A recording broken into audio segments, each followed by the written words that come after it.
The ex-husband took his mistress to dinner in the restaurant and saw his ex-black wife proposed by a rich man. Welcome to Mr. Peter's Stories. Merry Christmas, dear friend.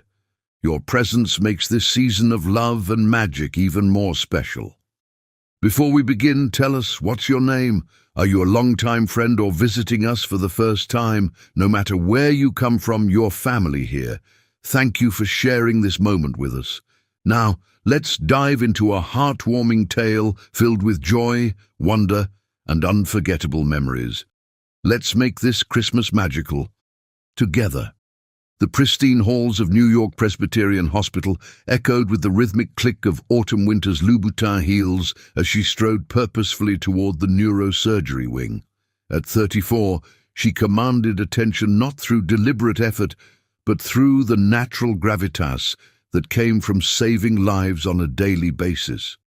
Her elegant fingers, capable of the most delicate brain surgeries, clutched the latest patient files as she navigated the familiar corridors with practiced ease. The morning light filtered through the floor-to-ceiling windows, casting a golden glow on her deep umber skin and highlighting the subtle undertones of her precisely styled dreadlocks. Each one crafted to meet the exacting standards of both the operating room and New York's high society. She had fought hard to maintain this aspect of her identity in a profession that often demanded conformity, and now it was as much her signature as her surgical precision. Today marked her 10th successful surgery this month, a record even for her department. The removal of a grade 4 glioblastoma from a 12-year-old's brainstem had been declared impossible by 3 other surgeons, but Autumn had spent weeks developing a groundbreaking approach that would later be published in leading medical journals. The girl would live, and that knowledge brought a quiet smile to Autumn's full lips as she reached her office. The space was a testament to her achievements. Walls adorned with degrees from Harvard Medical School, fellowships from Johns Hopkins, and numerous awards recognizing her innovations in pediatric neurosurgery. But it was the children's drawings, gifts from grateful patients, that truly brought warmth to the otherwise clinical environment. Their bright colors and hopeful messages reminded her daily of why she had chosen this demanding path. Her phone buzzed with a message from her husband, Jace Sterling. Dinner tonight at Le Bernardin, 8 p.m., celebrating the Morrison deal. Short, precise, like most of their communications lately. Autumn sighed, her perfectly manicured fingers hovering over the screen before typing a quick confirmation. She couldn't remember the last time he had asked rather than informed, the last time he had called instead of texted, or the last time his message had contained any real warmth. Jace Sterling, with his steel-grey eyes and carefully cultivated salt-and-pepper hair, had once been her escape from the intensity of medical life. His world of high finance and hedge fund management had seemed exciting, different, a contrast to the life-and-death decisions that filled her days. Now, 7 years into their marriage, she wondered if they had become too different, operating in parallel universes that intersected only at charity galas and society functions. Through the glass walls of her office, Autumn watched her team preparing for rounds. Dr. Harrison, her protégé, caught her eye and gestured to his watch, a reminder of the morning's schedule. She nodded, gathering her thoughts and the necessary files. This was her element, where everything made sense, where her decisions had clear purposes and measurable outcomes.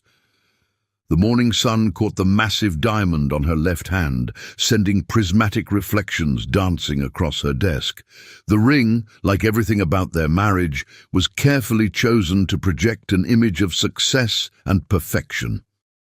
Jace had selected it with the same analytical precision he applied to his investment portfolios: flawless clarity, optimal cut, impressive carat weight. Sometimes she wondered if he had chosen her the same way, a perfect addition to his carefully curated life. Their penthouse on the Upper East Side told a similar story. The interior designer had crafted each room to be magazine-worthy, incorporating elements of both their tastes into a space that looked lived in but never truly felt like home. African art pieces she had collected during medical missions abroad sat alongside modern sculptures Jace had acquired at exclusive galleries. The wall-to-wall windows offered breathtaking views of Central Park. But lately, Autumn found herself looking past the manicured greenery to the bustling streets below, wondering about the real stories playing out in the lives of ordinary New Yorkers. As she prepared for rounds, Autumn's mind drifted to the upcoming evening. Le Bernardin was Jace's way of showing appreciation, but even his gestures of romance had become predictable, programmed like the algorithmic trades that had built his fortune. She knew the script. He would order the wine pairing, discuss his latest deal's success, maybe mention the upcoming benefit gala they needed to attend. There would be other diners stealing glances at them, the power couple, the successful black female neurosurgeon, and her finance mogul husband, living proof of the American dream. But dreams, Autumn was learning, had a way of shifting, evolving, sometimes disappearing altogether. The young girl who had grown up in a modest Baltimore row house, who had studied by streetlight when the electricity was cut off, who had earned scholarships through sheer determination, that girl had dreamed of helping people, of making a difference. Somewhere along the way, that dream had become entangled with society's expectations, with Jace's ambitions, with the endless pursuit of perfection. The intercom buzzed, "Doctor," Harrison's voice breaking through her reverie. "Dr. Winters, we're ready for rounds." Autumn straightened her white coat, checking her reflection in the window. The woman who looked back at her was everything she had aspired to be professionally, but personally. That answer grew more uncertain with each passing day. She gathered her tablet and patient files, squaring her shoulders as she prepared to face another day of brain surgeries and board meetings. The halls of New York Presbyterian welcomed her back into their embrace, where she was simply Dr. Winters, where her identity was clear and her purpose unchanged. Here, at least, the illusion of perfection aligned with reality. As she stepped out of her office, Autumn couldn't shake the feeling that something was shifting, like the first tremors before an earthquake. Her phone buzzed again, another message from Jace, this time about coordinating their appearances at an upcoming charity event. She slipped the phone into her pocket unanswered. Right now, she had lives to save, residents to teach, and a reputation to uphold. The rest, her marriage, her personal life, the growing distance between who she was and who she was expected to be, would have to wait. Little did she know, across town, in the gleaming offices of Sterling Capital Management, Jace was making decisions that would shatter their carefully constructed world. As she focused on saving lives, he was about to prove that the biggest threats to happiness often came not from external forces, but from those closest to us, those we trusted to guard our hearts. The morning continued with its familiar rhythm: rounds, consultations, meetings with residents. Autumn moved through it all with practiced grace, her mind occasionally drifting to the evening ahead. She didn't yet know that tonight's dinner would be more than just another social obligation. It would be the beginning of the end, the first crack in the perfect illusion they had crafted so carefully. The future was rushing toward them like a freight train, and neither Autumn nor Jace could see it coming. But perhaps that was the nature of perfect illusions. They remained flawless until the very moment they shattered, leaving behind something real, raw, and ultimately more valuable than any carefully constructed facade could ever be.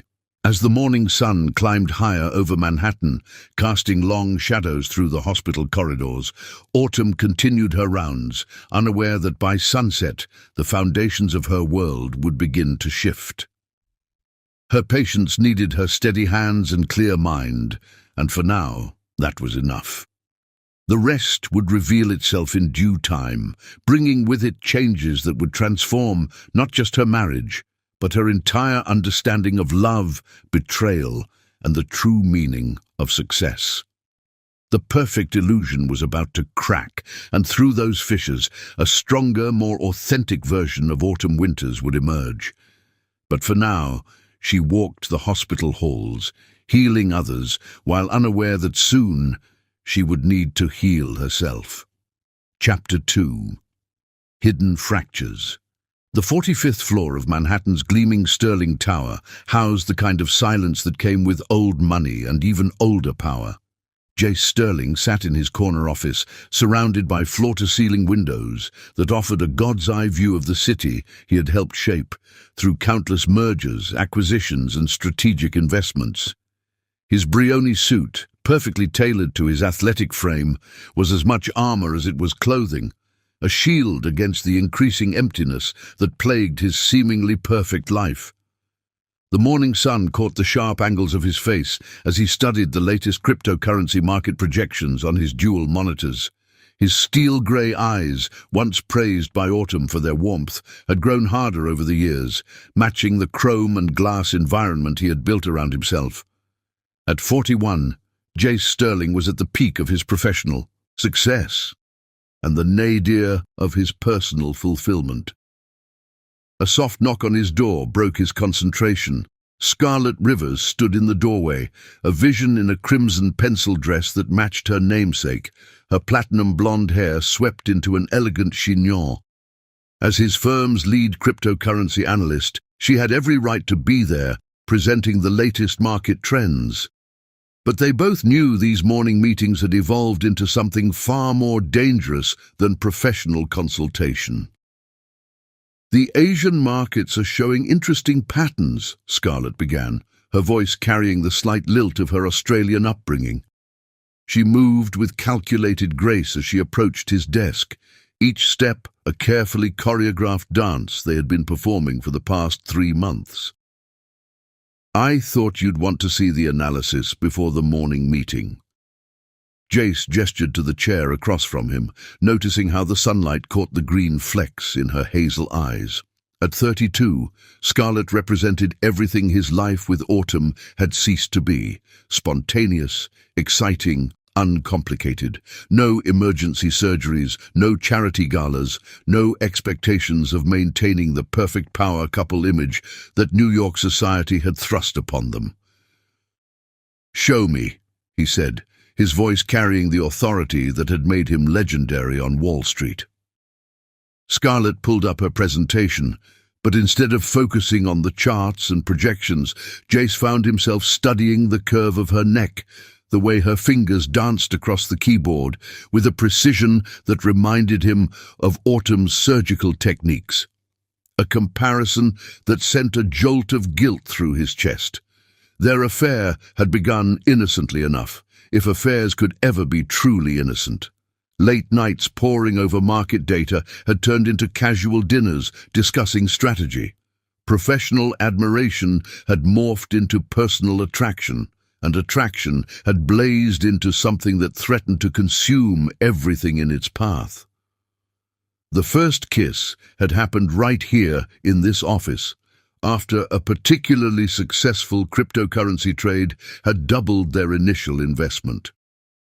"The Japanese market is showing signs of volatility," Scarlett continued, but her voice had dropped to a more intimate tone. "We should monitor it closely over the next 24 hours. The subtext was clear. Another late night at the office, another opportunity to blur the lines between professional and personal. Jace's phone buzzed with a message from Autumn, a reminder about their dinner reservation at Le Bernardin. The sight of her name sent another wave of guilt crashing through him. He thought of their morning interaction, if it could even be called that, how she had barely looked up from her medical journals as he left for work. When had they stopped really seeing each other? "Jace." Scarlett's voice pulled him back to the present.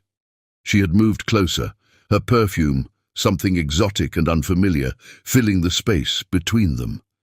"Are you listening?" He nodded, though they both knew his mind was elsewhere. The weight of his wedding ring seemed to increase with each passing day, a golden shackle that reminded him of promises made when he had been a different man, wanting different things. Now, at 41, he found himself trapped between the life he had built and the escape he craved. Their secret meetings had become more frequent, more reckless. The boutique hotel 3 blocks away knew them by different names, the thrill of deception adding a sharp edge to their encounters. Scarlett never asked about Autumn, never demanded promises or commitments. She took what he offered and seemed content with their stolen moments, their shared secrets. But lately, something had shifted. Jace caught himself comparing them more often. Autumn's focused intensity versus Scarlett's carefree spirit. Autumn's deep complexity versus Scarlett's refreshing simplicity. It wasn't fair to either woman, he knew, but the mind had a way of creating parallels, seeking justification for its betrayals. "There's a new rooftop bar in Tribeca," Scarlett mentioned casually, smoothing her dress as she stood. "The view is supposed to be spectacular at sunset." Another invitation, another chance to step further away from the life he had built with Autumn. Jace glanced at his phone again, at the reminder about Le Bernardin. He should say no. He should focus on his marriage, on reconnecting with the woman who had stood by him as he built his empire.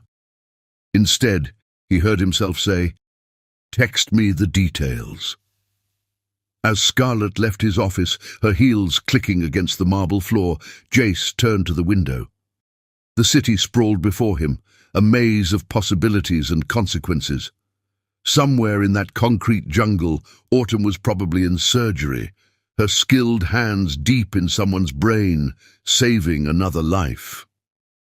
He wondered if she suspected, if her brilliant mind had picked up on the subtle changes in his behavior, the late nights, the distant responses. The rest of the morning passed in a blur of meetings and phone calls. Jace moved through them mechanically, his mind divided between guilt and anticipation. The sterling reputation he had built, the respect he commanded in financial circles, all of it felt hollow compared to the electric thrill of his secret rendezvous with Scarlett. During lunch, he found himself in the elevator with her, descending to the building's exclusive restaurant. They maintained a professional distance, but the air between them crackled with unspoken promises. Other employees chatted about market trends and weekend plans, oblivious to the tempest brewing in their midst. "The Morrison deal is closing today," Scarlett mentioned, her voice carrying just the right amount of professional interest. "That calls for a celebration, don't you think? The Morrison deal, his excuse for dinner with Autumn." The irony wasn't lost on him. One celebration with his wife, another with his mistress. His life had become a carefully orchestrated performance, each act requiring different masks, different versions of himself. Back in his office, Jace stared at the family photo on his desk. Him and Autumn at last year's charity gala, both smiling perfect smiles that didn't quite reach their eyes. When had they become such strangers? When had the passion that once fueled their relationship cooled into this polite distance? His secretary buzzed in, reminding him of the afternoon's board meeting. More masks to wear, more roles to play. As he gathered his materials, his phone lit up with another message from Scarlett. "Sunset is at 7:30. Don't be late." The facade was cracking, hairline fractures spreading through the perfect image he had crafted. Soon everything would shatter, his marriage, his reputation, perhaps even his carefully built empire. But as he straightened his tie and headed to the board meeting, Jace Sterling couldn't bring himself to care. The thrill of the fall had become more appealing than the burden of maintaining appearances. Little did he know that fate had its own plans for that evening. As he orchestrated his elaborate deception, forces beyond his control were aligning to bring everything crashing down. The perfect illusion he had built was about to meet reality. and reality had a way of being merciless to those who tried to bend it to their will. The afternoon sun cast long shadows across his office, like fingers pointing accusingly at his betrayal. But Jace had moved beyond guilt now, into a space where the only thing that mattered was the next moment, the next thrill, the next escape from the golden cage he had built around himself. As he prepared for the evening ahead, juggling dinner plans with Autumn and his rendezvous with Scarlet, Jace Sterling remained unaware that his carefully constructed house of cards was about to collapse. The hidden fractures in his life were about to break open, exposing everything he had tried so hard to conceal. The city continued its endless rhythm below, indifferent to the drama unfolding in its towers of glass and steel. Soon, very soon, all the carefully laid plans and secret meetings would explode into a scandal that would rock their privileged world to its core. But for now, Jace straightened his tie one last time, checked his messages, and stepped into the elevator, ready to play his part in the unfolding tragedy. Chapter 3. The fateful evening. Le Cirque's elegant interior glowed with the warm amber light of crystal chandeliers, each facet reflecting the drama about to unfold on this autumn evening. The restaurant had long been a sanctuary for Manhattan's elite, its curved walls witnessing countless deals, proposals, and tonight, an exquisite collision of fate that would shatter the foundations of two relationships. Jace Sterling guided Scarlet through the restaurant's ornate entrance, his hand hovering near the small of her back, but not quite touching, a dance of discretion they had perfected over months of secret meetings. He had chosen Le Cirque deliberately, a subconscious act of rebellion against his marriage. This had been his and Autumn's special place, where he had proposed 7 years ago, where they had celebrated countless anniversaries and achievements. Scarlet was a vision in midnight blue, her dress a masterpiece of understated elegance that still managed to turn heads as they followed the maître d' to their table. Her platinum hair caught the light, creating a halo effect that made her look almost ethereal. She moved with the confident grace of someone accustomed to being desired, each step precise in her Manolo Blahniks. "Your usual table, Mr. Sterling?" the maître d' asked, already leading them toward the intimate corner booth where he had dined with Autumn so many times before. "No," Jace replied quickly, perhaps too quickly. "Something different tonight."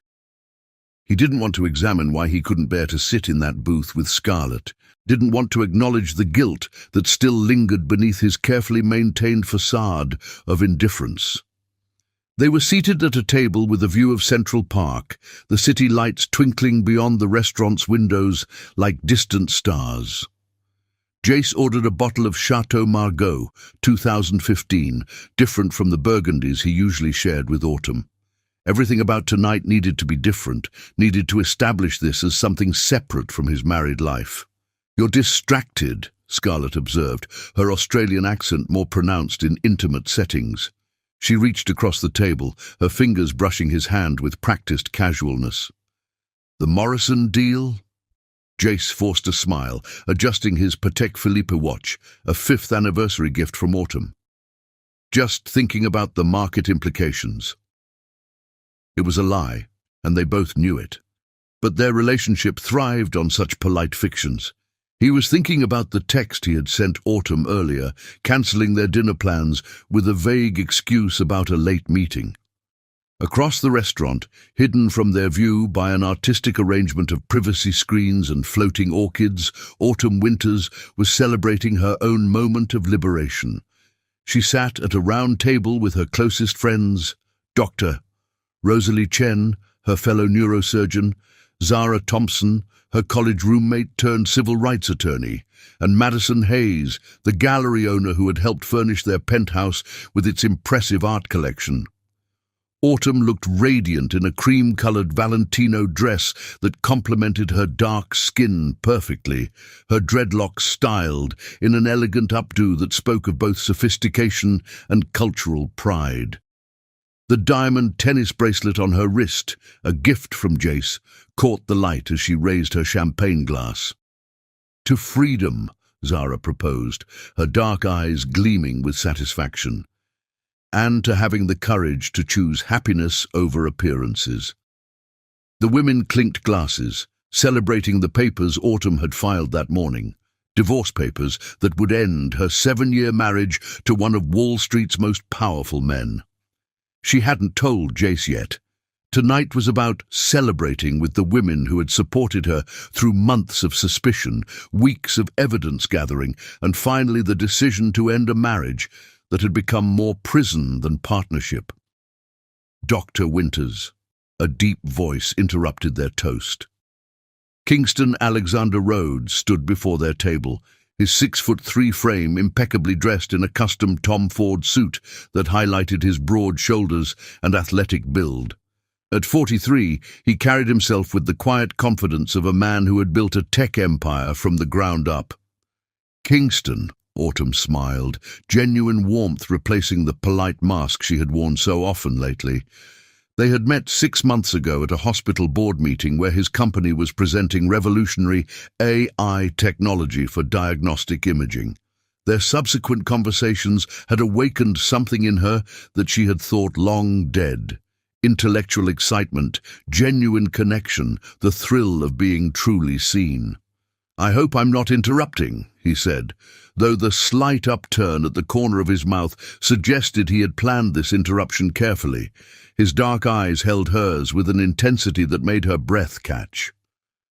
"Not at all," Madison replied before Autumn could speak, sharing knowing looks with Rosalie and Zara. They had watched the subtle dance between Autumn and Kingston over the past months, seen how he treated her with a respect that went beyond mere professional courtesy. Kingston pulled something from his pocket, a small velvet box that caused all conversation at the table to cease. "I know this might seem sudden to others," he began, his voice carrying the kind of quiet authority that had made him a legend in Silicon Valley. "But sometimes when you know, you know." Autumn's heart began to race as Kingston went down on one knee beside her chair. The restaurant seemed to hold its breath, the usual buzz of conversation dimming to a hushed anticipation. "Autumn Winters," he continued, "you are the most brilliant, compassionate, and authentic person I have ever met. You challenge me intellectually, inspire me professionally, and move me emotionally. I know you're going through a transition in your life, but I want you to know that I'm ready to wait as long as you need. When you're ready, if you'll have me, I want to spend the rest of my life being worthy of you." He opened the box, revealing a stunning emerald-cut diamond ring, but it was the smaller box beside it that brought tears to Autumn's eyes. Inside was a simple silver key card, access to his private research lab where they had spent countless hours discussing the future of medical technology. "The ring is negotiable," Kingston said with a smile that transformed his usually serious features. "But I'm hoping you'll accept both. Marry me, partner with me in revolutionizing medical care for underserved communities, build a future with me that's based on genuine connection rather than social expectations." The sound of shattering glass cut through the moment like a knife. Across the restaurant, Jace Sterling stood frozen, the remains of his wine glass scattered at his feet like rubies on the plush carpet. His face had drained of color as he stared at the scene unfolding across the room.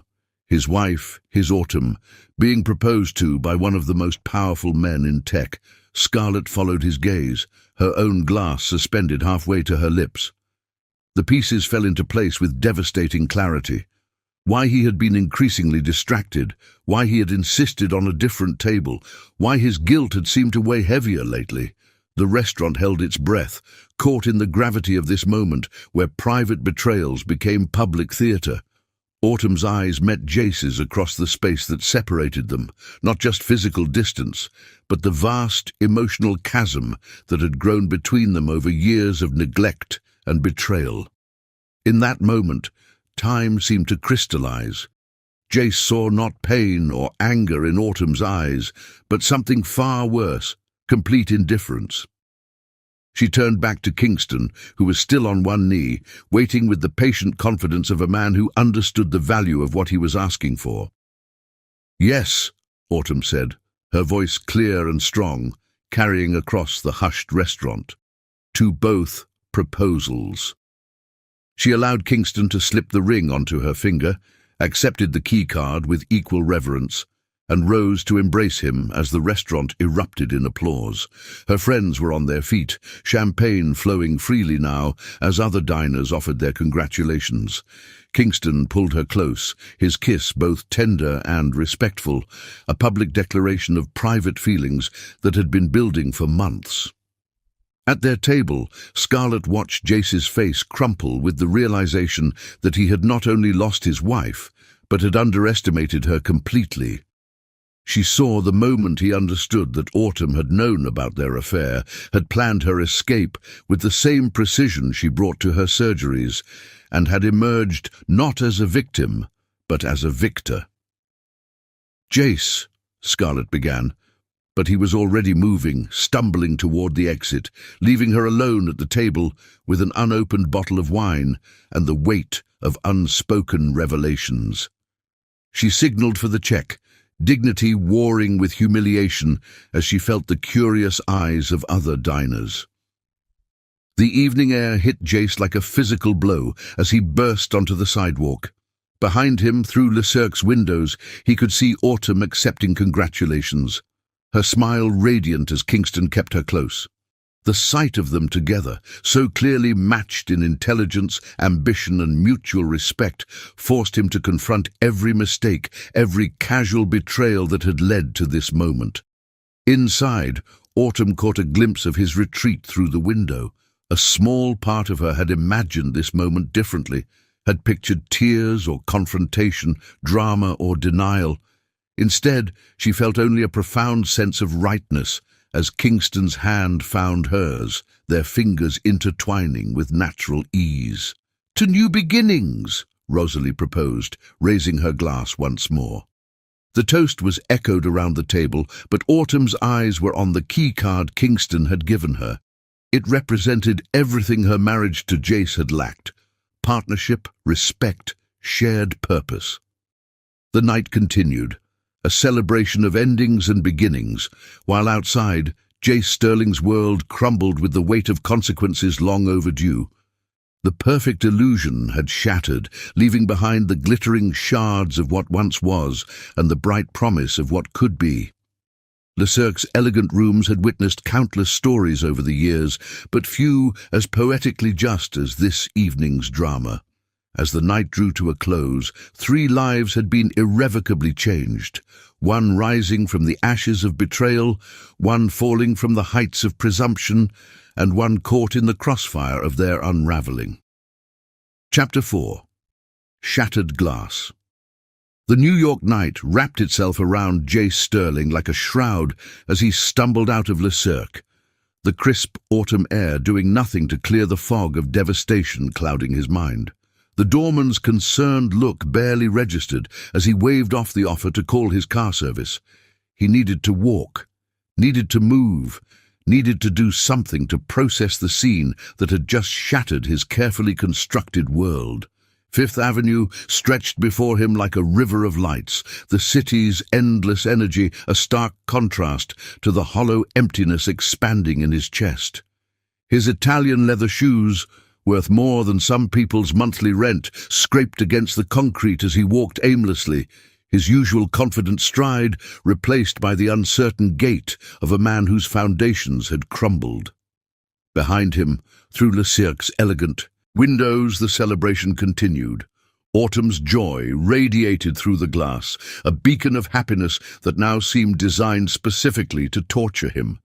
The image of Kingston Alexander Rhodes on one knee burned in his mind, competing with the memory of Autumn's face. Not broken, not devastated, but triumphant. She had known. Somehow, his brilliant, beautiful wife had known everything and had orchestrated her revenge with surgical precision. His phone buzzed incessantly in his pocket, Scarlet, no doubt, demanding explanations he couldn't give. The weight of his wedding ring seemed to increase with each step, a golden anchor dragging him down into the depths of his own making. He found himself in front of a bar he'd never noticed before, its neon sign casting a sickly blue glow across his expensive suit. Inside, the bartender took one look at him and placed a double scotch in front of him without being asked. "Rough night?" she asked, though her tone suggested she'd seen enough Wall Street types drowning their sorrows to know better than to expect an answer. Jace loosened his Hermes tie, the silk suddenly feeling like a noose. "My wife," he started, then stopped, laughing bitterly. "My wife just got engaged."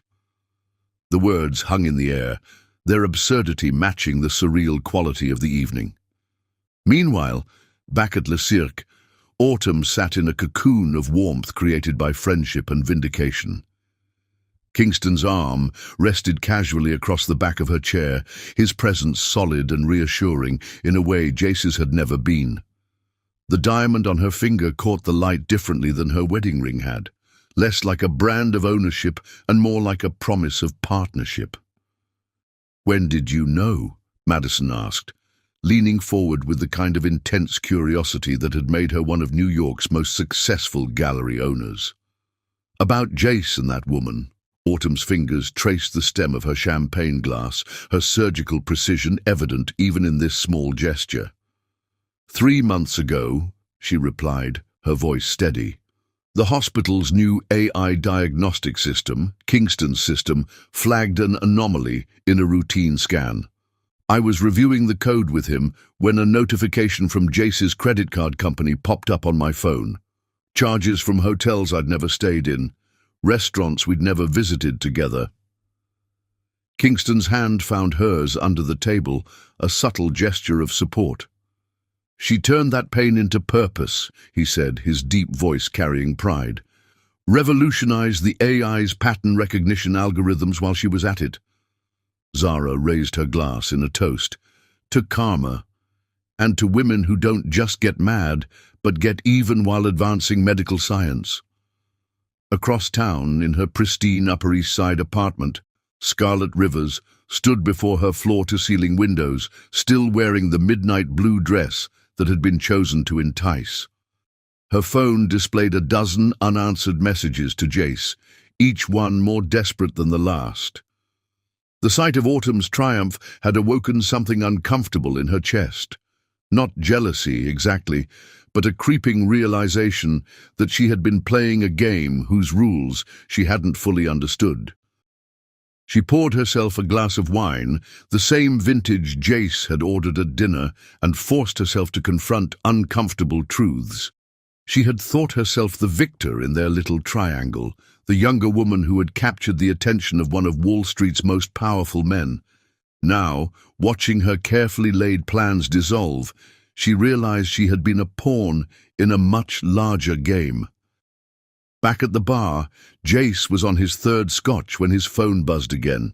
Not Scarlet this time, but his firm's PR team. Someone at Le Cirque had already leaked the story to Page 6. By morning, every financial news outlet in the city would be running with it. Wall Street titan's wife trades up. Tech billionaire's proposal reveals Sterling's sterling achievement in failure. He could see the headlines now, could imagine the whispers in boardrooms and country clubs. The sterling reputation he had built was about to tarnish, and quickly. The Morrison deal would probably fall through. No one wanted to trust their millions to a man whose personal life was imploding so spectacularly. The bartender slid another scotch across the bar without being asked. "Want to know what I think?" she offered, her Brooklyn accent thick with seen-it-all wisdom. "You're not drinking because your wife's getting married. You're drinking because she beat you at your own game." The truth of those words hit harder than the scotch. Jace had spent his career orchestrating hostile takeovers, practicing the art of calculating exactly when a target was most vulnerable. Now, Autumn had done the same to him, timing her move perfectly to maximize impact and minimize his ability to respond. At Le Cercle, the celebration was winding down. Kingston helped Autumn into her coat, his touch reverent but confident. They had waited months for this moment, building a foundation of trust and mutual respect, while Autumn's marriage crumbled in silent, slow motion. "Stay at my place tonight," he offered as they stepped into the cool evening air. "The penthouse has a perfect view of sunrise over the park, and we have that early meeting with the hospital board about expanding the AI program." Autumn considered the offer, thinking of her own penthouse with its carefully curated art collection and memories of a marriage built on appearances. "I have a better idea," she said, pulling out her phone. "Let's go to the lab. I want to run some tests on those pattern recognition algorithms we discussed." Kingston's laugh was warm and genuine. "Only you would want to celebrate your engagement by revolutionizing medical technology." His hand found the small of her back as they walked toward his waiting car, the gesture natural and unposed, unlike Jace's calculated public displays of affection. In the bar, Jace's phone buzzed one final time, an email from his lawyer. Autumn's divorce filing had been processed that morning. The timestamp showed she had filed the papers hours before Kingston's proposal, a detail that would torment him in the weeks to come. She hadn't been running to another man. She had already decided to leave, and Kingston's proposal was simply the beginning of her next chapter, not the reason for ending the current one. The realization hit him with the force of a physical blow. He had underestimated her completely, had dismissed her quiet strength as passivity, had mistaken her focus on her career as disinterest in his. While he had been playing at secret rendezvous with Scarlett, Autumn had been building something real with a man who could match her intellect and ambition. Back at Le Cercle, the staff began clearing the celebration's remains. The maître d' carefully wrapped the champagne bottles for preservation. These would join the restaurant's collection of memorabilia, physical remnants of the nights when New York's social landscape shifted. One busboy discovered a broken heel from Scarlett's hasty exit, another found Jace's discarded wine glass, its stem cracked, but the bowl surprisingly intact. The night air carried the first hint of winter as Autumn and Kingston entered his state-of-the-art research facility. The security system recognized them immediately, responding to both his keycard and the new one he had given her. Inside, screens came to life, displaying the medical imaging projects they had been working on together. "You know," Kingston said, watching her move confidently through the space that would soon be as much hers as his, "most women would want to celebrate their engagement with champagne and roses, not medical algorithms and brain scans." Autumn's smile was radiant as she pulled up the code she had been working on. "That's exactly why this works," she replied. "You understand that this, all of this, is what makes me happy. Not the society appearances or the charity galas, but the chance to make a real difference." The screens cast a blue glow across their faces as they lost themselves in the work that had brought them together. Outside, New York continued its endless dance of lights and shadows, unaware that within its heartbeat, lives had been forever altered. In his lonely bar seat, Jace Sterling ordered another scotch, each sip burning with the bitter taste of consequences.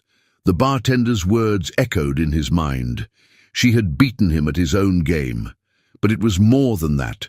Autumn hadn't just outmaneuvered him.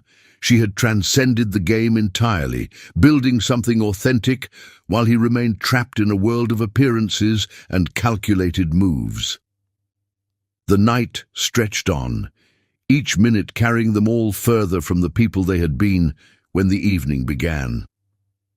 In her empty apartment, Scarlett finally stopped checking her phone. In the research lab, Autumn and Kingston lost themselves in the work that had brought them together. And in a bar he would never visit again, Jace Sterling confronted the cost of mistaking possession for love, control for connection, and appearance for substance. The shattered glass of his wine stem at Le Cercle had been just the beginning. With each passing hour, the careful facade of his life continued to crack, revealing the hollow space where substance should have been.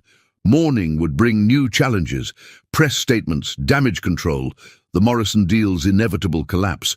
But for now, he sat alone, a king toppled by his own hubris, while across the city his queen had claimed a new kingdom, entirely her own. Chapter 5. The Rise.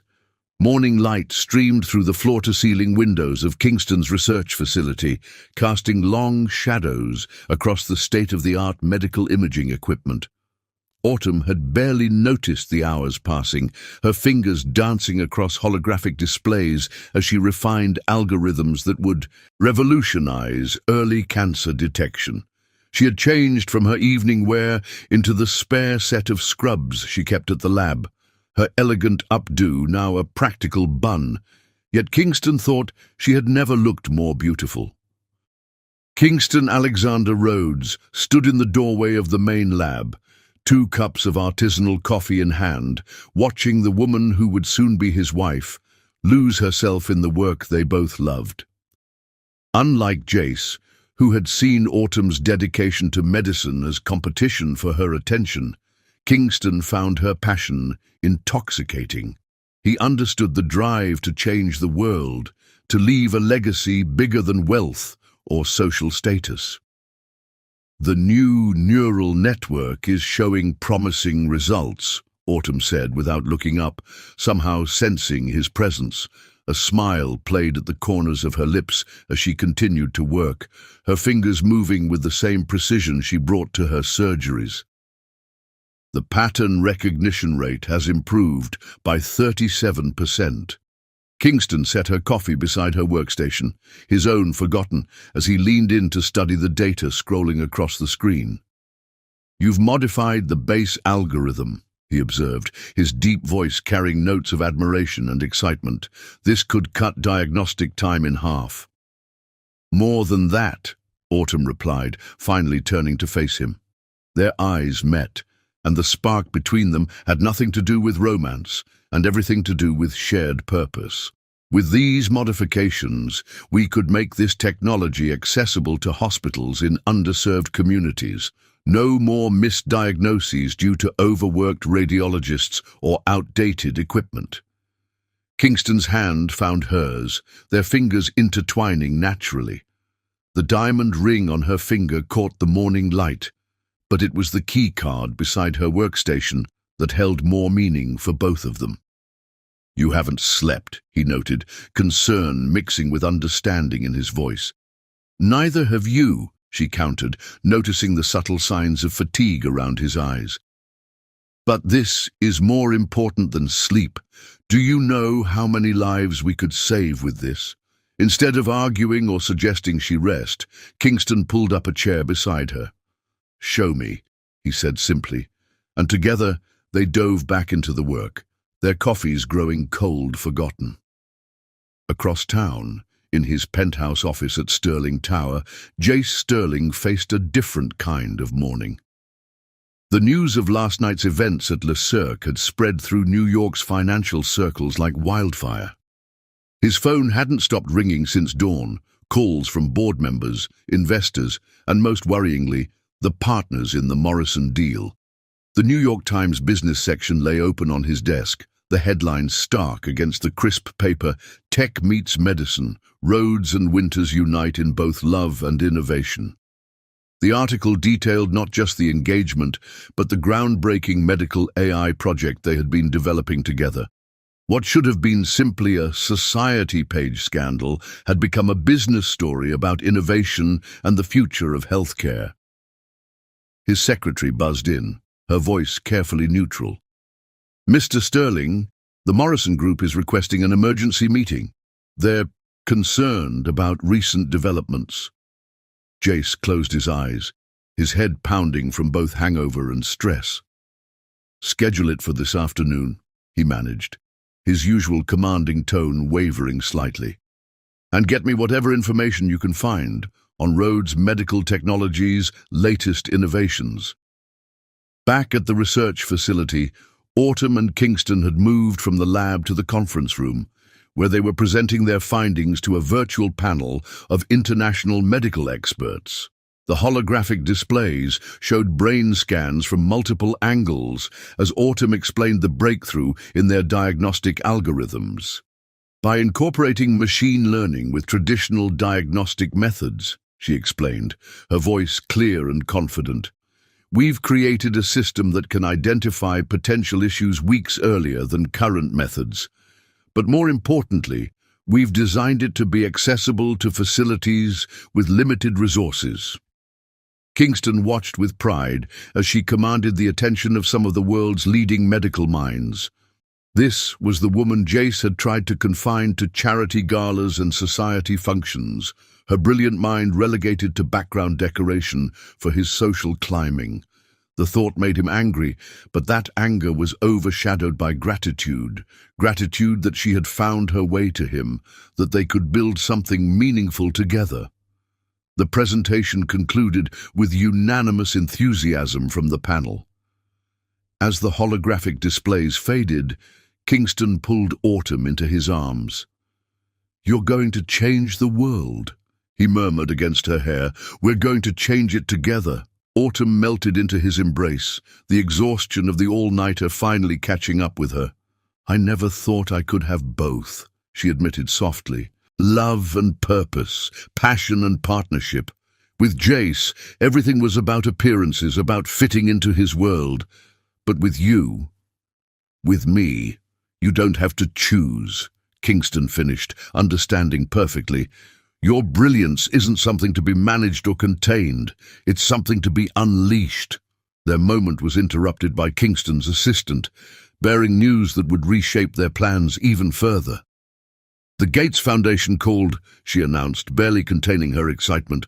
"They want to fund a global rollout of the diagnostic system. They're offering full support for implementation in developing nations." The news hit them both like a wave of possibility. This was what they had dreamed of, not just developing the technology, but making it accessible to those who needed it most. Kingston pulled up the preliminary proposal on his tablet, but Autumn was already moving back toward the lab. "We'll need to modify the interface," she called over her shoulder, her mind racing with improvements. "Make it more intuitive for facilities with minimal training resources. And the power requirements, we can optimize those for regions with unstable electricity." Kingston quickly caught up to her, matching her stride as they returned to the lab. This was their dance, ideas flowing between them, each building on the other's thoughts. Their shared vision growing stronger with every exchange. It was so different from the careful choreography of her life with Jace, where every step had been measured and every word calculated. The day unfolded in a blur of productivity and passion. They moved seamlessly between coding sessions and strategy meetings, their energy feeding off each other. When Autumn's phone buzzed with messages from her lawyer about the divorce proceedings, she barely noticed. The past seemed increasingly irrelevant in the face of such a bright future.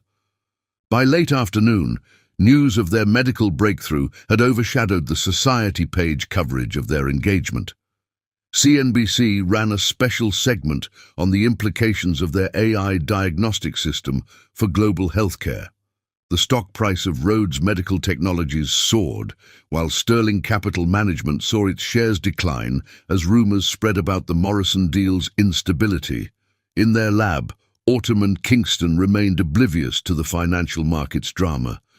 They were lost in their work, in the joy of creation and the satisfaction of knowing their efforts would save lives. When Autumn finally took a break to check her messages, she found one from Dr. Harrison, her protégé at the hospital.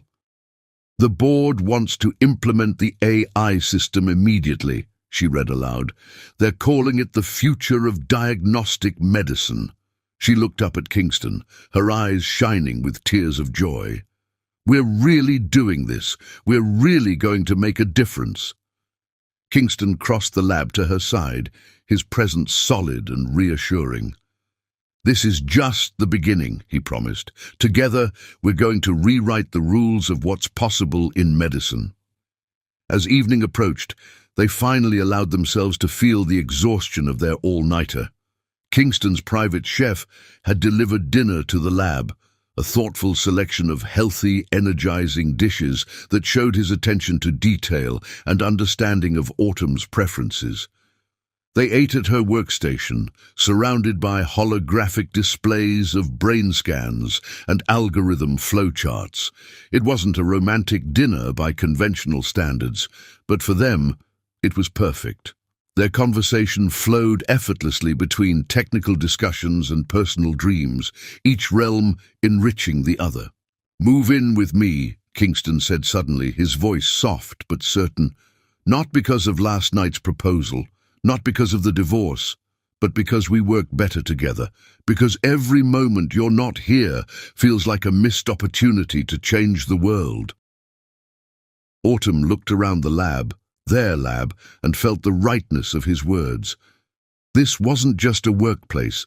It was where their shared dreams took shape, where their combined brilliance could make the impossible possible. "Yes," she replied simply, "but we're keeping this as our date night spot." Kingston laughed, the sound rich and genuine. "Only you would consider a medical research lab romantic," he teased, but his eyes held nothing but adoration and understanding. As night fell over Manhattan, their lab remained illuminated by the glow of holographic displays and the bright promise of their shared future. While the city buzzed with gossip about their engagement and speculation about Sterling Capital's future, they remained focused on what truly mattered, the work that would touch countless lives and the love that made it all possible. The contrast couldn't have been starker. In his increasingly empty office, Jace Sterling fought to save his empire, his decisions haunted by the ghost of what he had lost. But in their lab, Autumn and Kingston built something new, a partnership based on shared purpose, mutual respect, and the thrilling possibility of changing the world together. The night deepened, but they continued working, their energy sustained by passion and possibility. They were no longer just two brilliant individuals. They had become something more, a force for change, a catalyst for innovation, and proof that the greatest achievements come not from seeking power or status, but from finding someone who shares your dreams and multiplies your impact. As they finally prepared to leave the lab, Kingston caught Autumn in another embrace. "Thank you," he whispered against her temple. "For what?" she asked, looking up at him with curious eyes. "For choosing this, for choosing us, for being someone who understands that true love isn't about grand gestures or social status. It's about building something meaningful together." Autumn's response was to pull him back to the workstation, where a new idea had just occurred to her.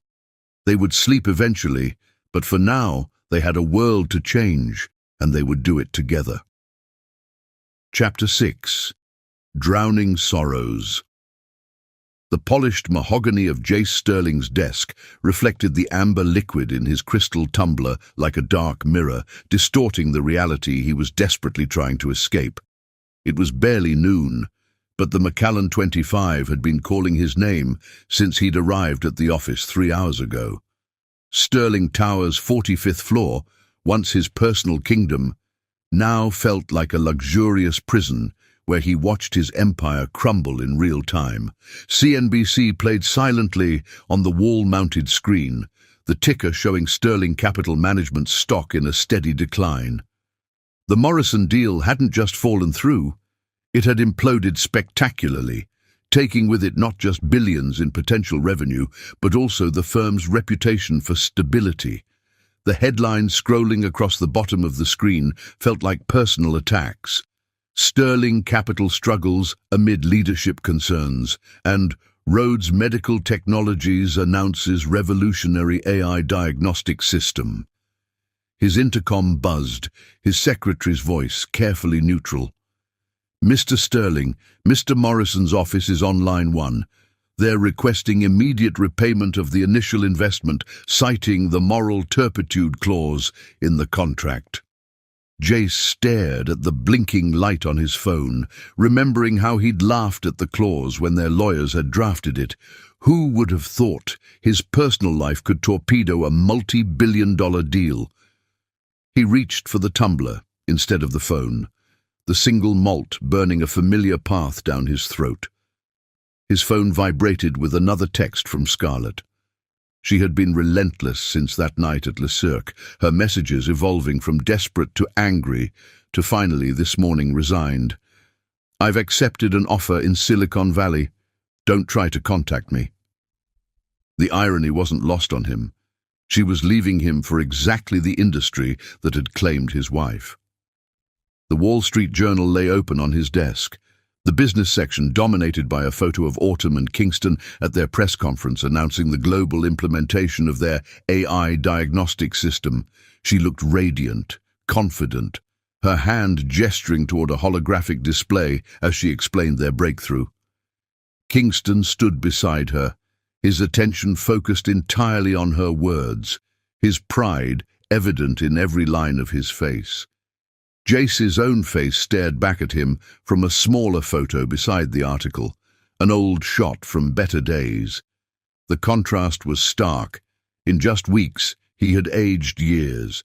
His usual impeccable appearance had begun to slip, his designer suits hanging a little looser, his eyes carrying the haunted look of a man watching his life unravel. A knock on his door forced him to quickly slide the tumbler into his desk drawer. Bradley Walsh, his CFO and oldest friend on Wall Street, entered without waiting for a response. The look on his face told Jace everything he needed to know. "The board called an emergency meeting," Bradley said, his Chicago accent thicker with stress. 3 p.m. today. They're concerned about the firm's direction." Jace laughed, a hollow sound that held no humor. "Concerned? They're planning to force me out, Brad. Let's not pretend otherwise." Bradley sank into one of the leather chairs facing the desk, looking every bit his 55 years. "It's not just the Morrison deal, Jace. The PR nightmare, the stock decline, the clients pulling their portfolios. We've lost 30% of our managed assets in 3 weeks. And gained one hell of a redemption story for my ex-wife," Jace muttered, giving up pretense and retrieving his scotch. He offered a glass to Bradley, who declined with a sad shake of his head. "Have you seen the latest?" Bradley asked, pulling up a news article on his tablet. "Rhodes Medical Technologies just received full FDA approval for their AI system. They're projecting it will save over 1 million lives in the first year alone. Autumn's being called the face of modern medicine's future." The tablet showed another photo, this one from a charity gala the previous week. Autumn and Kingston surrounded by medical luminaries and tech giants, accepting an award for humanitarian innovation.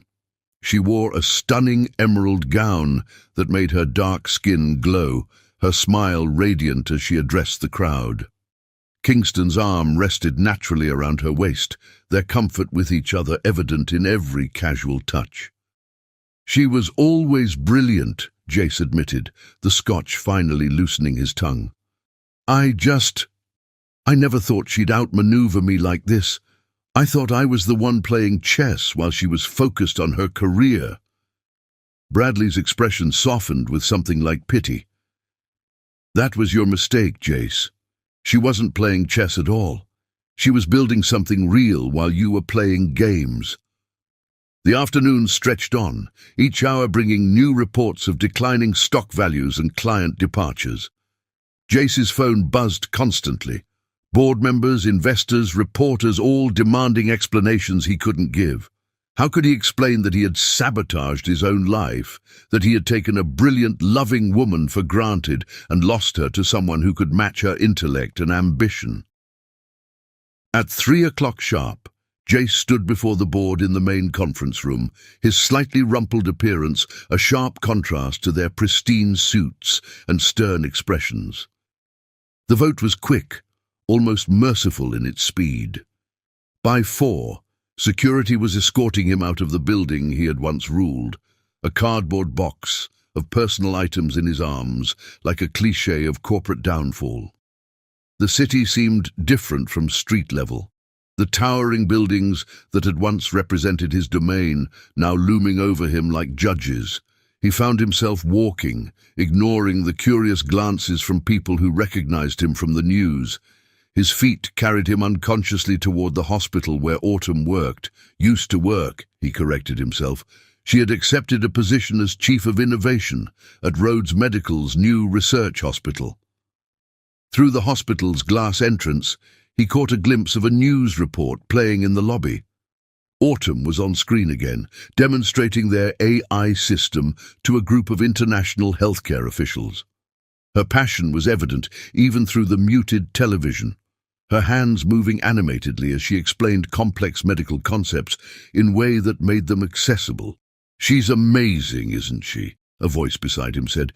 He turned to find a young resident watching the same broadcast. "Dr. Winters, soon to be Doctor. Rhodes, she's revolutionizing everything. Did you know their system can detect brain tumors weeks earlier than traditional methods? She's saving lives even when she's not in surgery." Jace didn't respond, couldn't respond. He turned away from the hospital and headed toward the nearest bar, the weight of his choices hanging heavier with each step. The same bar from that first night welcomed him back, the bartender recognizing him with a knowing nod.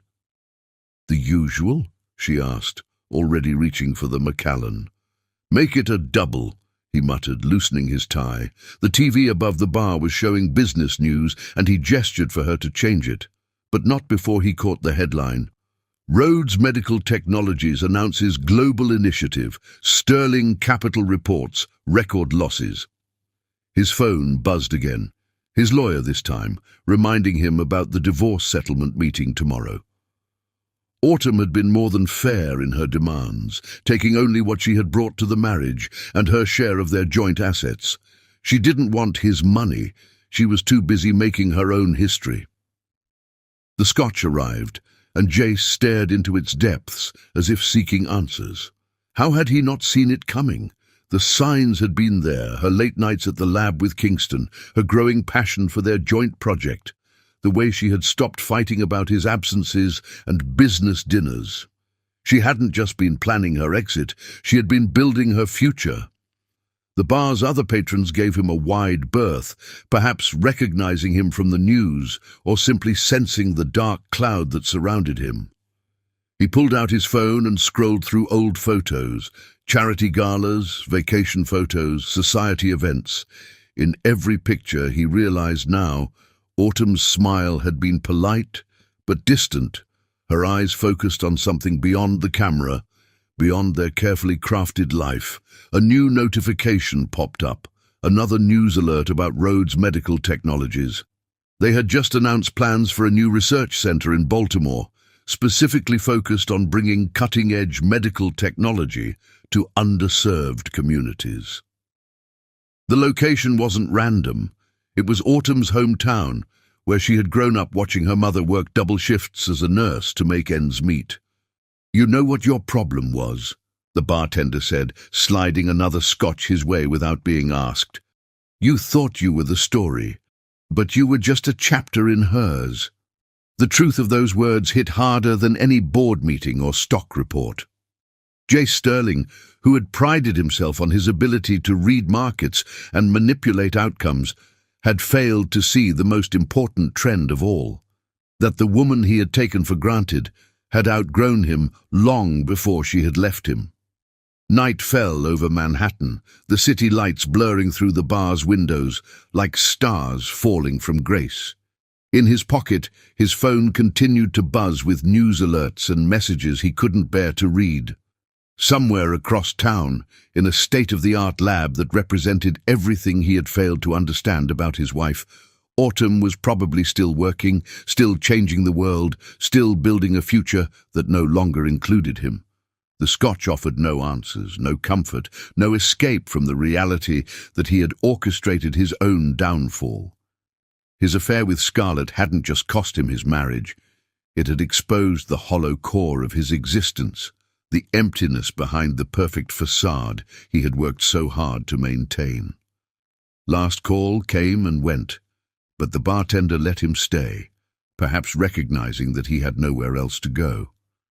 The cardboard box from his office sat accusingly at his feet, a pathetic collection of awards and achievements that seemed meaningless now. In the end, Jace Sterling, master of hostile takeovers and corporate strategy, had been outmaneuvered not by a competitor's cunning, but by his own wife's quiet dignity and unwavering purpose. Tomorrow would bring more challenges: the divorce settlement, the press inquiries, the slow dismantling of everything he had built.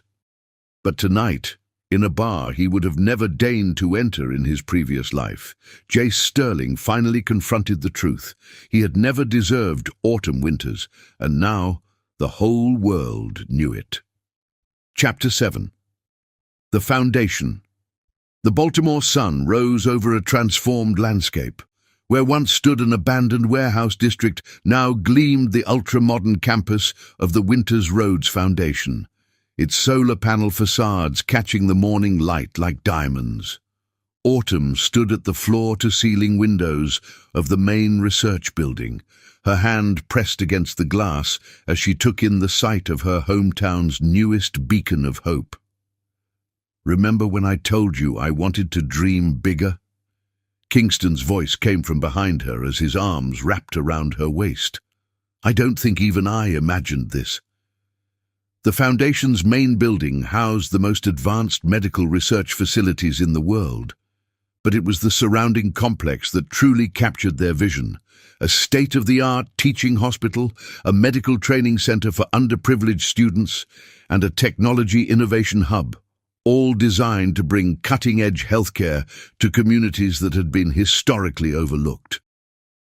"My mother would have loved this," Autumn said softly, thinking of the woman who had worked double shifts as a nurse to put her through medical school.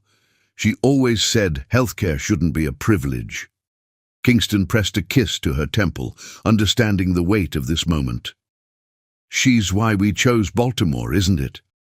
Not just because it's your hometown, but because it's where you first saw the disparities in healthcare access." Autumn turned in his arms, her eyes bright with unshed tears.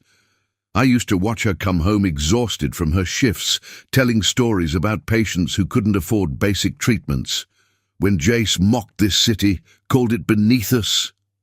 She shook her head, banishing old memories.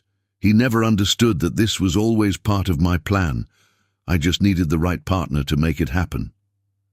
The morning light caught her engagement ring, but it was the ID badge clipped to her lab coat that made her smile. Dr. Autumn Winters, Chief Innovation Officer and co-founder. No more society galas where she was introduced as Jace Sterling's wife. Here she was exactly who she had always meant to be. Their moment was interrupted by Dr. Harrison, who had followed Autumn from New York Presbyterian to help establish the Foundation's research protocols. "The first group of scholarship students is here," he announced, his excitement palpable. 20 brilliant minds who would never have had the chance to attend medical school without the Foundation. Kingston squeezed Autumn's hand before releasing her. "Go," he said with a smile. "Show them what's possible when talent meets opportunity." The lecture hall was filled with young faces that reminded Autumn of herself at their age, hungry for knowledge, burning with potential, but constrained by circumstances beyond their control. As she took the podium, she caught sight of a familiar figure slipping into the back of the room. Her mother's old colleague, Nurse Jenkins, who had helped watch over her while her mother worked extra shifts. "Welcome to the Winters Roads Foundation," Autumn began, her voice carrying to every corner of the room. "Each of you was chosen not just for your academic excellence, but for your understanding of why we're here. Medicine isn't just about treating symptoms, it's about transforming communities." She launched into her presentation, showcasing the Foundation's innovative approach to medical education. The traditional curriculum would be supplemented with hands-on experience in community health, advanced technology training, and real-world problem-solving. Each student would graduate not just with a medical degree, but with the skills to bring modern healthcare to underserved areas. In her office later that morning, Autumn reviewed the latest data from their AI diagnostic system's global implementation. The results were staggering. Early detection rates had improved by over 200% in rural clinics, and the cost-effective technology meant even the smallest facilities could offer advanced diagnostic services. A news alert popped up on her tablet. Sterling Capital Management Files for Chapter 11, Reorganization. She paused, letting the information sink in. There was no joy in seeing Jace's downfall, only a quiet acknowledgement that karma had its own timeline. Kingston found her there, lost in thought over the news. "I just saw," he said quietly. "Are you okay?"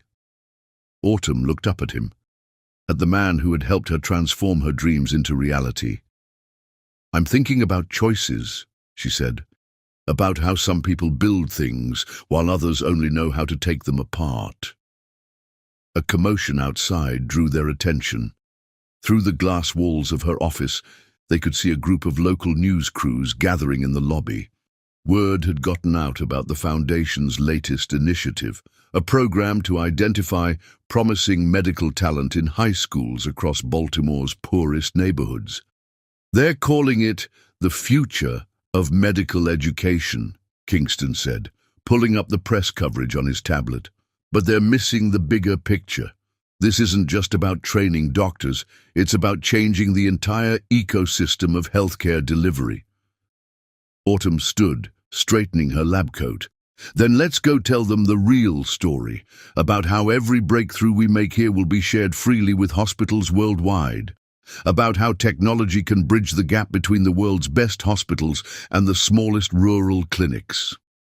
As they made their way to the lobby, they passed the wall of donors in the main hallway. Prominent among them was a familiar name: "In memory of Grace Winters, Nurse, Mother, Inspiration." Autumn touched the plaque briefly, silently thanking the woman who had taught her that true success wasn't measured in dollars or social status, but in lives improved. The press conference was more than just an announcement. It was a declaration of principles. Kingston and Autumn stood together at the podium, their natural synchronicity evident as they took turns explaining their vision. They weren't just building a foundation, they were creating a blueprint for the future of global healthcare. "When we talk about medical innovation," Autumn explained to the gathered reporters, "we're not just talking about new technologies. We're talking about new ways of thinking about healthcare access. Every breakthrough we make here will be open source, available to any facility that needs it." Kingston stepped forward, adding, "The Winters Roads Foundation believes that zip code shouldn't determine healthcare quality. Our AI diagnostic system was just the beginning. Today, we're announcing a global initiative to bring advanced medical training and technology to 500 underserved communities worldwide." The questions flew fast and furious, but one caught Autumn's attention. A young reporter from the Baltimore Sun asked, "Dr. Winters, you could have built this anywhere. Why choose Baltimore?"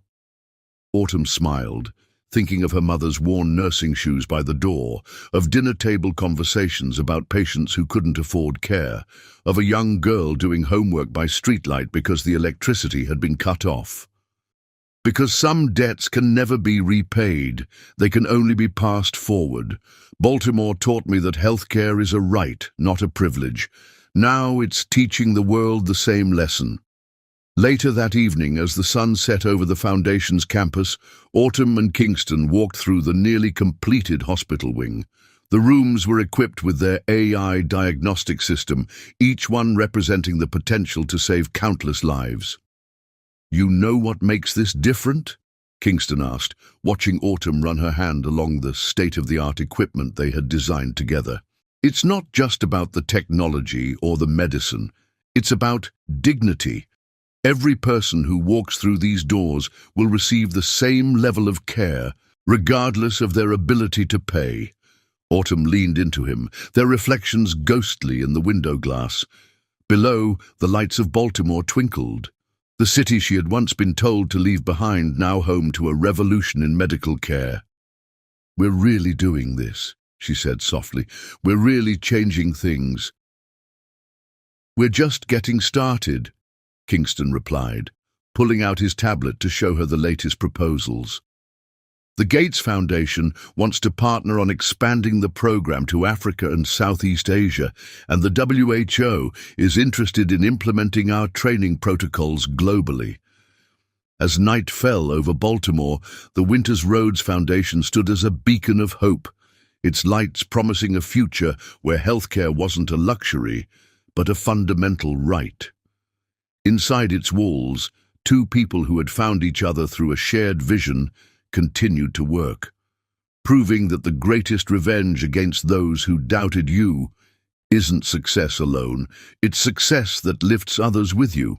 The foundation wasn't just their legacy, it was proof that sometimes the best way to heal a broken heart is to help heal the world. And as Autumn and Kingston reviewed plans for their next initiative, their hands intertwined naturally, they knew that this was just the beginning of their story. Chapter 8. Redemption's Price. The cream-colored envelope arrived at Jace Sterling's temporary residence, a still luxurious but notably smaller Upper East Side apartment, on a Tuesday morning. The Winters Roads Foundation's embossed logo caught the light, a modern design that merged medical and technological symbols into something revolutionary, just like its founders. His hands trembled slightly as he opened it, the heavy cardstock speaking of expense and importance. The Winters Roads Foundation cordially invites you to the inaugural gala celebrating the opening of our Baltimore Medical Innovation Center, the invitation read. His name was printed in elegant script, and below it, a handwritten note in Autumn's distinctive hand. "The past cannot be changed, but the future is still in our hands." Jace sank into his leather armchair, the invitation feeling heavier than its physical weight warranted. Through his floor-to-ceiling windows, Manhattan's skyline seemed different now, less like his kingdom and more like a reminder of everything he had lost. Sterling Tower, visible in the distance, no longer bore his name. The board's reorganization had been thorough and merciless. His phone buzzed with a news alert. Winters Roads Foundation revolutionizes medical education. First class of scholarship students begin training. The accompanying photo showed Autumn and Kingston standing before their stunning new Baltimore campus, their body language speaking of intimate partnership rather than staged poses. She wore a simple white lab coat over elegant professional attire, looking more radiant than she ever had at his carefully orchestrated society events. The invitation wasn't just to a gala, it was to witness Autumn's triumph. The Baltimore project had been her dream long before she met Kingston, one that Jace had dismissed as beneath their social station. "Why waste time on charity cases?" he remembered saying, the memory now burning like acid in his throat. "We have a position to maintain in New York society." His new apartment, though still luxurious by most standards, felt empty. The art collection they had built together had been divided in the divorce, with Autumn taking only the pieces she had personally selected, mostly works by emerging artists from underprivileged backgrounds. She had left him the blue-chip investments, the safe choices that now seemed as soulless as his former life. A knock at the door interrupted his brooding. His new assistant, he could no longer afford the team he once maintained, entered with the morning's financial reports. Sterling Capital Management was slowly rebuilding under new leadership, but his personal wealth had taken a massive hit. The irony wasn't lost on him. He had enough to live comfortably for several lifetimes, yet he had never felt poorer. "Sir," his assistant said carefully, "the RSVP deadline for the Foundation Gala is tomorrow. Should I—" "I'll handle it," Jace cut him off, waving him away. Once alone, He pulled up recent news coverage of the foundation on his tablet. The Baltimore project was being hailed as a revolution in medical care and education.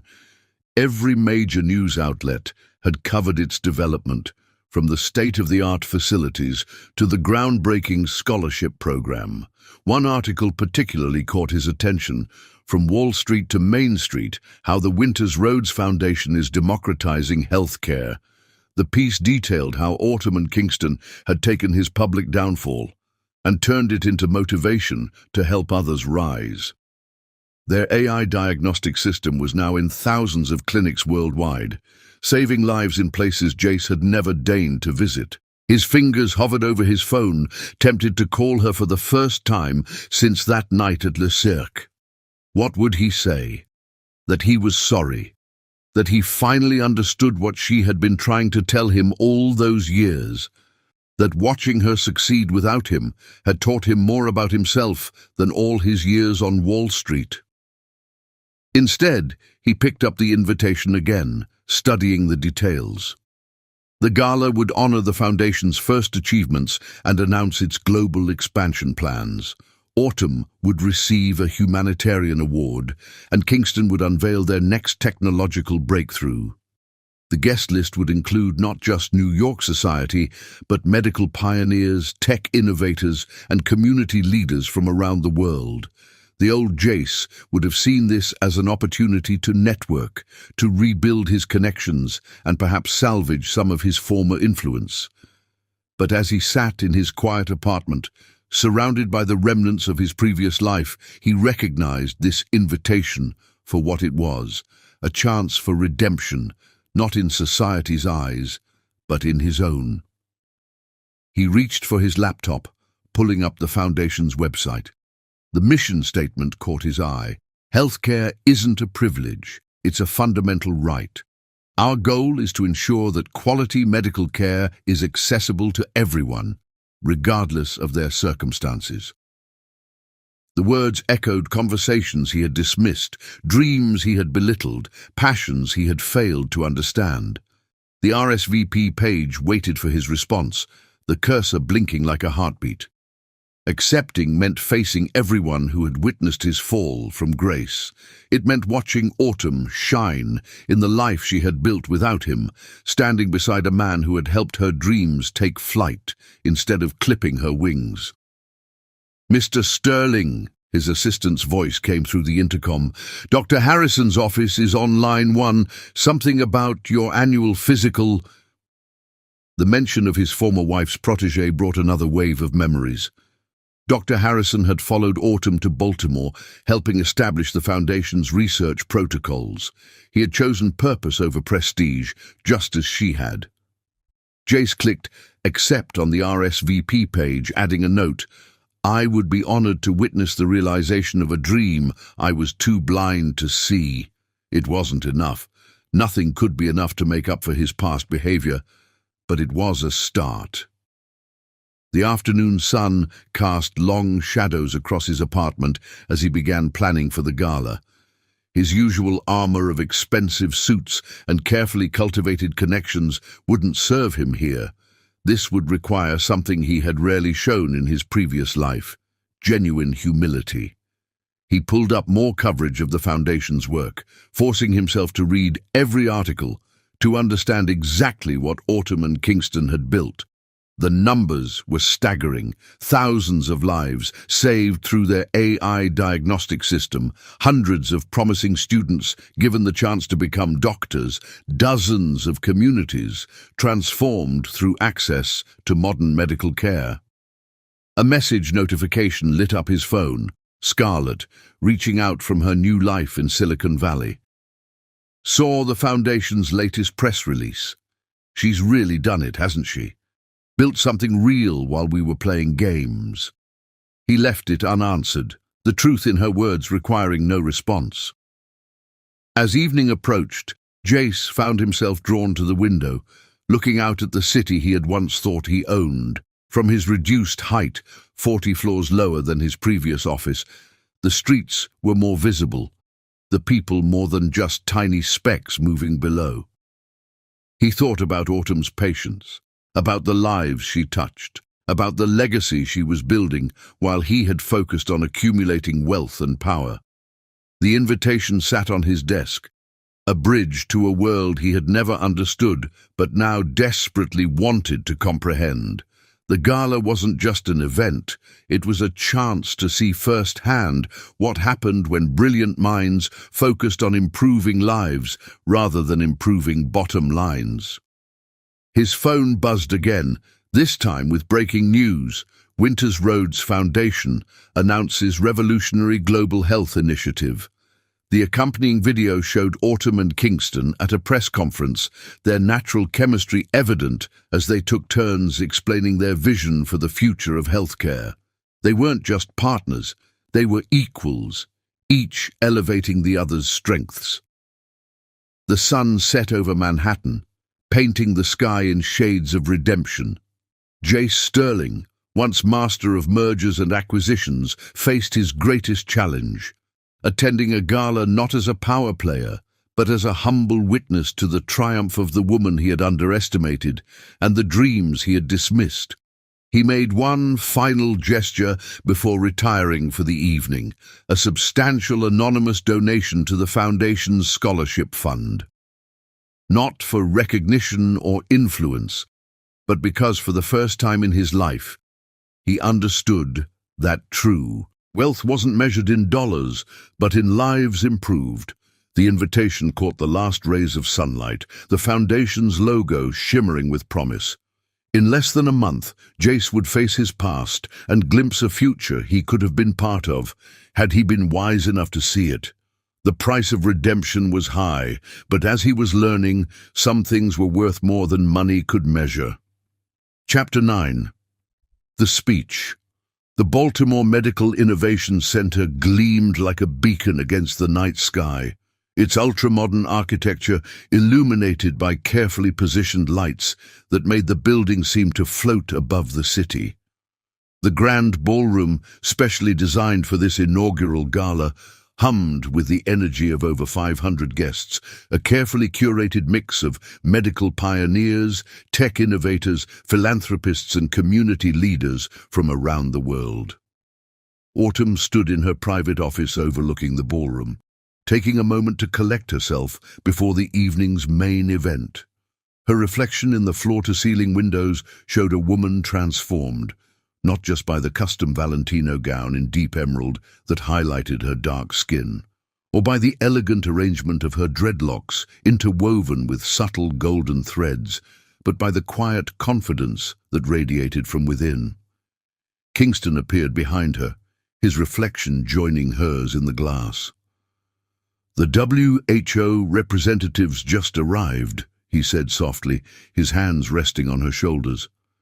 "They're already talking about implementing our training program across their global network." Autumn turned to face him, taking in how perfectly his tuxedo fit his athletic frame, the way his eyes held that mixture of pride and adoration that still made her heart skip. "Did you see him?" she asked, not needing to specify who she meant. "Back corner of the ballroom," Kingston confirmed, "as far from the podium as possible while still being in the room. He looks different." Different was an understatement. Through the glass walls of her office, Autumn could see Jace Sterling standing alone near one of the floor-to-ceiling windows. His expensive suit, while still perfectly tailored, seemed to hang slightly loose on his frame. The confident pose he had once maintained at every social event was gone, replaced by something more hesitant, more real. "Dr. Winters," her assistant's voice came through the intercom. "They're ready for you downstairs." Kingston squeezed her hand. "Ready to change the world again?" The ballroom fell silent as Autumn took the stage, the spotlight catching the elegant engagement ring on her finger. Not the ostentatious diamond Jace had given her, but a unique design that incorporated the double helix structure of DNA, symbolizing her commitment to both Kingston and their shared mission. "Good evening," she began, her voice clear and strong. "Look around you. What you see isn't just a building or an institution. What you see is a promise being kept. a promise to every person who has ever been told that quality healthcare was beyond their reach, a promise to every brilliant young mind that has ever been denied the opportunity to pursue their dreams of helping others. From his position at the back of the room, Jace watched transfixed as Autumn commanded the attention of some of the world's most influential people. This wasn't the politely smiling woman who had once stood beside him at countless charity galas. This was a force of nature, a leader sharing a vision that had already begun to transform lives. 1 year ago, Autumn continued, when we broke ground on this facility, many called our goals ambitious. Implementing advanced AI diagnostic systems in underserved clinics, training the next generation of medical innovators regardless of their ability to pay, creating a global network of accessible, cutting-edge healthcare. They said it couldn't be done. She paused, her eyes scanning the room before briefly meeting Jace's. But there was something they didn't understand. Dreams don't follow market projections. Passion doesn't bow to conventional wisdom. And the determination to make a difference, that's more powerful than any obstacle. Kingston watched from the side of the stage, his heart swelling with pride. The screens behind Autumn displayed real-time data from their global initiative. Lives saved, students educated, communities transformed. Each number represented a victory not just over illness, but over the systemic barriers they had vowed to break down. Tonight, we celebrate more than the opening of a building. We celebrate the beginning of a new era in global healthcare. Our AI diagnostic system is now operating in over 3,000 clinics worldwide. Our scholarship program has given hundreds of brilliant students the chance to become the doctors their communities desperately need, and this is just the beginning. The room erupted in applause as she gestured to the screens, which now showed their next phase of expansion. Satellite facilities in Africa, Asia, and South America, each designed to bring cutting-edge medical care to historically underserved regions. But before I announce our next initiative, Autumn's voice softened slightly, becoming more personal. I want to talk about lessons learned, about how sometimes life's greatest gifts come disguised as its cruelest betrayals. In the back of the room, Jace felt the weight of hundreds of eyes turning briefly toward him. His hand tightened around his glass of sparkling water. He hadn't touched alcohol since that night at the bar. To the man who taught me that lesson, Autumn continued, her gaze finding Jace's again, thank you. Thank you for showing me what I never wanted to be and pushing me toward what I was meant to become. Your dismissal of these dreams as beneath us showed me exactly who I needed to be. Not for society, not for status, but for every person who deserves access to quality health care. Kingston moved to stand closer to the stage, his presence a silent support as Autumn delivered the most personal part of her speech. Their eyes met briefly, a world of understanding passing between them. But most importantly, she continued, her voice growing stronger, thank you to the man who showed me what true partnership looks like. Kingston, ... Her voice caught slightly as she turned to him. You didn't just believe in my dreams, you made them bigger. You showed me that innovation without purpose is empty, that success without impact is meaningless, and that love without respect is not love at all. The screens behind her shifted to show images of their work together. Late nights in the lab, breakthrough moments, celebrations with their team, and the faces of countless people whose lives they had touched. The Winters Roads Foundation stands as proof that the greatest achievements come not from seeking power or status, but from finding someone who shares your vision of a better world.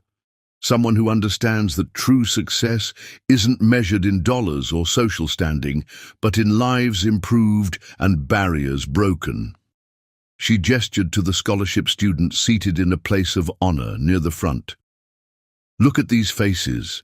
These brilliant minds represent our future. They come from communities that have been historically denied access to medical education.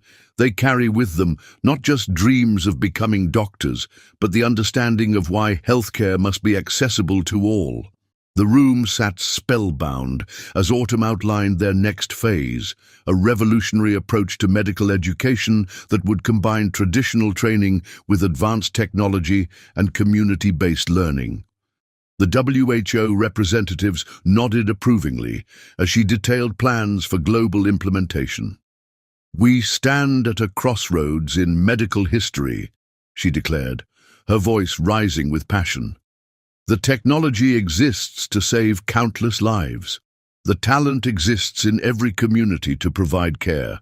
The only question is, will we be brave enough to break down the barriers that have kept these resources from reaching those who need them most?" The screens behind her showed a live feed of their AI system in action. Rural clinics in Africa diagnosing conditions that would have once required expensive trips to distant cities. Students from underprivileged backgrounds performing virtual surgeries in advanced simulation labs.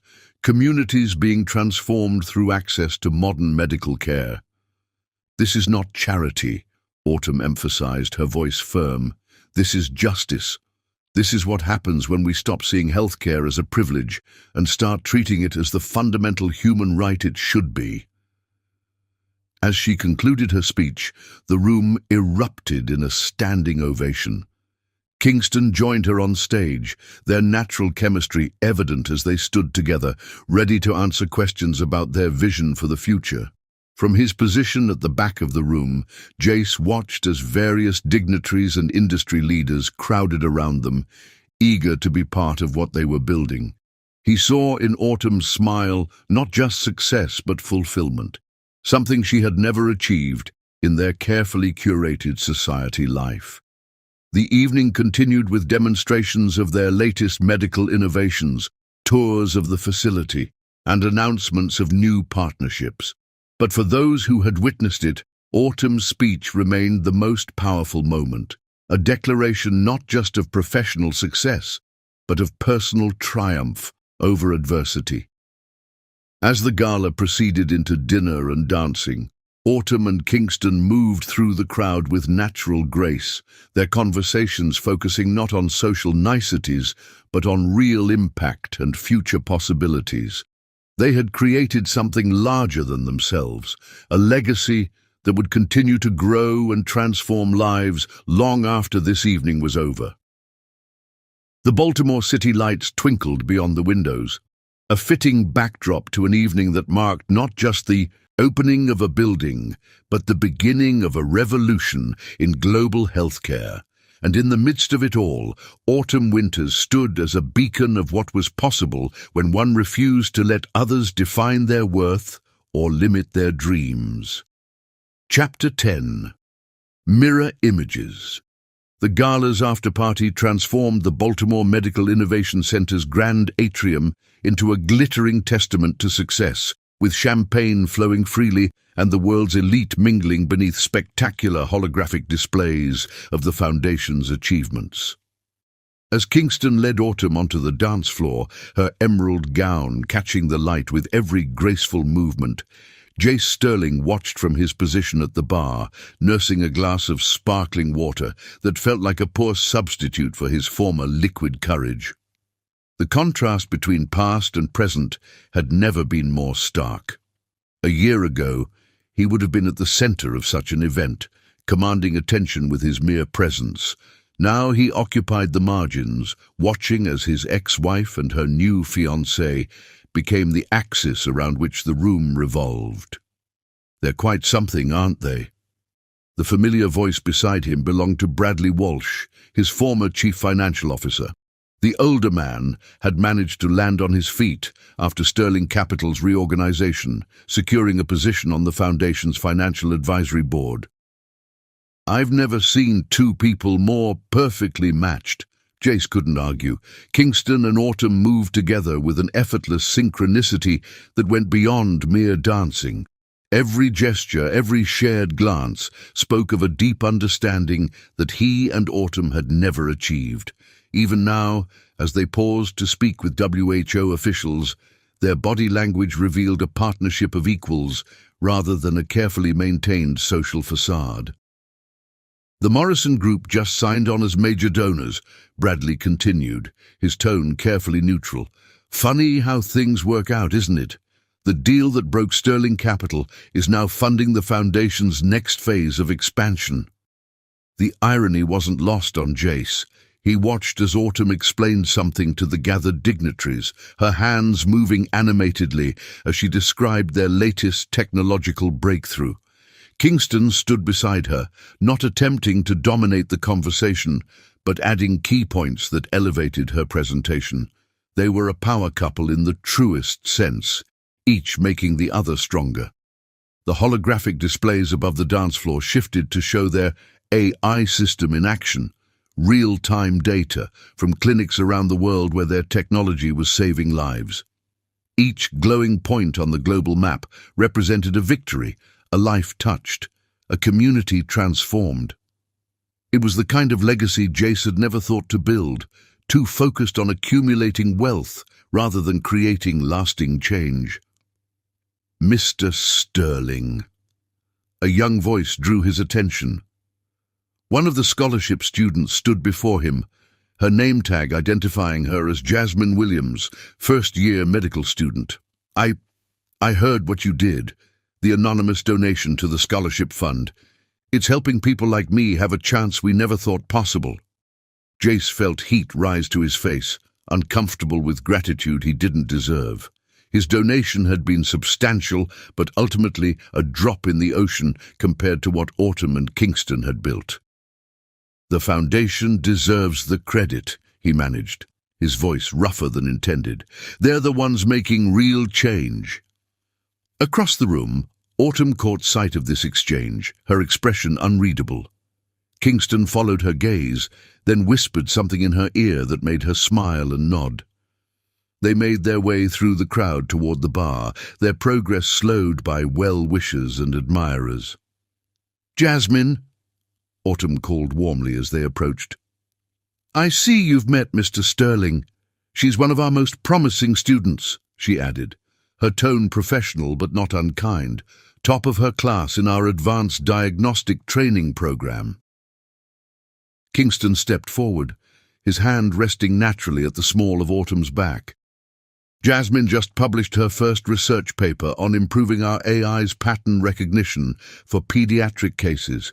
It's being implemented in the next system update." The young woman beamed at the praise, then excused herself to rejoin her fellow students. Jace found himself alone with the couple he had spent months avoiding in the society pages. The silence stretched between them, heavy with unspoken words. "Your speech," Jace finally managed, his voice barely above a whisper. "It was, illuminating." Autumn's expression softened slightly. "Truth often is." She glanced around the atrium at the fruits of her labor surrounding them. "You know, you once told me I was wasting my potential focusing on community health initiatives, that I should be thinking bigger." "I was wrong," Jace admitted, the words feeling foreign on his tongue. "About so many things." Kingston watched this exchange with quiet intensity, his arms still protectively around Autumn's waist. Not possessive, Jace noted, but supportive, a subtle difference he was only now beginning to understand. "The Foundation is accepting proposals for new satellite facilities," Kingston said, his deep voice carrying no trace of smugness. "Your experience in financial structuring could be valuable if you're interested in doing something meaningful with your expertise." The offer hung in the air between them, unexpected and complex in its implications. Before Jace could respond, a commotion near the entrance drew their attention. Reporters had gathered around a new arrival, Scarlet Rivers, looking elegant, but somehow diminished in a designer dress that seemed more armor than clothing. "I didn't invite her," Autumn said quickly, noting Jace's panicked expression. "I did," Kingston admitted. She's representing her Silicon Valley firm. They're interested in partnering on our medical technology patents." He turned to Jace, his expression serious. "The past doesn't have to define the future. We're building something bigger than personal history here." Jace watched as Scarlett was immediately surrounded by tech industry executives, her former identity as his mistress overshadowed by her current position as a rising star in medical technology investment. She caught his eye briefly, nodded once in acknowledgement, then turned her full attention to a discussion about automated diagnostic systems. "She found her way," Autumn observed. "We all did, eventually." She accepted a glass of champagne from a passing waiter, the ring on her finger catching the light. Not just her engagement ring, Jace noticed, but the key card to the research lab hanging on an elegant chain around her neck, symbols of both personal and professional commitment. The holographic displays shifted again, showing the Foundation's plans for the next 5 years, expansion into 30 more countries, training programs for thousands of medical professionals, research facilities that would push the boundaries of what was possible in modern medicine. "Your mother would be proud," Jace said softly, remembering the nurse who had worked double shifts to put Autumn through medical school. "I should have seen it sooner. This was always who you were meant to be." Autumn's expression remained neutral, but her eyes softened slightly. "Sometimes we need to lose our way to find our true path." She glanced at Kingston, their shared look speaking volumes. "Sometimes what seems like an ending is really a beginning." The evening continued around them, a celebration not just of the Foundation's success, but of transformation itself. Jace watched as Autumn and Kingston returned to their guests, their natural chemistry drawing people into their orbit. They stopped to speak with each group of donors and dignitaries, but their real animation came when discussing projects with medical students and community health workers. From his quiet corner, Jace observed the room like a man watching a play he had once starred in, but now viewed from the audience. The whispers around him were a mix of professional admiration for the Foundation and barely concealed commentary on his own fall from grace. His firm was being absorbed by Kingston's investment division, his social standing had plummeted, and his former wife was revolutionizing global healthcare with another man. Yet somehow, watching Autumn in her element, surrounded by the reality of her dreams, Jace felt something unexpected. Not jealousy or resentment, but a dawning understanding. She had never needed his permission or approval to be extraordinary. She had simply needed the freedom to be herself and a partner who could match her vision. As the night drew to a close, Autumn and Kingston took one last turn around the dance floor. The holographic stars above them seemed to dance with them, each point of light representing a life their work would touch. They moved together with the ease of two people who had found not just love, but purpose in each other. Jace finished his sparkling water and prepared to leave, his role in this story finally clear. He was neither villain nor victim, but a catalyst, the unwitting agent of change that had pushed Autumn toward her true destiny. As he walked toward the exit, he passed the wall of donors, his anonymous contribution listed among hundreds of others. It wasn't redemption, not really, but perhaps it was a start. The Baltimore night welcomed him with a cool embrace, the Foundation's gleaming towers rising behind him like a monument to what was possible when dreams were given room to grow. In the reflection of his car's window, he caught one last glimpse of the atrium. Autumn and Kingston standing together, their silhouettes merging with the holographic display of their global impact, a perfect image of two people who had found both love and purpose in changing the world. Chapter 11. The Letter. The morning after the gala, Autumn sat in her office at the Baltimore Medical Innovation Center, the city skyline painted in soft dawn colors beyond her windows. A heavyweight cream envelope sat before her on the desk, her name written in Jace's distinctive handwriting, Kingston had found it waiting when they arrived, placed carefully against her office door. She ran her fingers over the expensive stationery, remembering how Jace had always insisted on the finest things. Even in apparent humility, old habits lingered. The seal bore the Sterling family crest, another touch of the man she had once known, unable to completely let go of symbols of status. Kingston entered quietly, 2 cups of their favorite artisanal coffee in hand. He set one beside her without comment, understanding that this moment needed space. He took his usual seat in the comfortable chair near her desk, close enough to offer support, but far enough to give her privacy. With steady hands, Autumn opened the envelope and began to read. Dear Autumn, there are moments in life when we face our truths in mirrors we never wished to look into. Last night was mine. Watching you command that room, not with the social graces I once demanded, but with genuine brilliance and purpose, I finally understood the magnitude of what I had lost. Or rather, what I had never truly possessed. You deserve to know that my presence at the gala wasn't an attempt to reclaim what was lost or to disrupt what you've built. It was a pilgrimage of sorts, a necessary witnessing of the woman you always were beneath the society wife I tried to shape you into. You said in your speech that sometimes life's greatest gifts come disguised as its cruelest betrayals. My betrayal was cruel, unforgivable, in its casual disregard for your worth.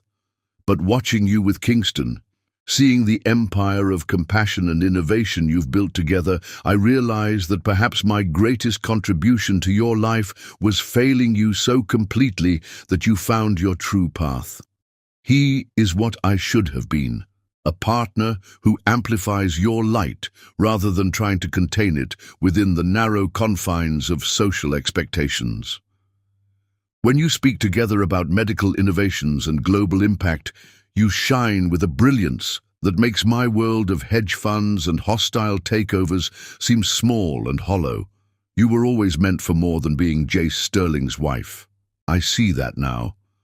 The way Kingston looks at you, not as an accessory to his success, but as an equal partner in creating something meaningful, shows me everything I failed to be.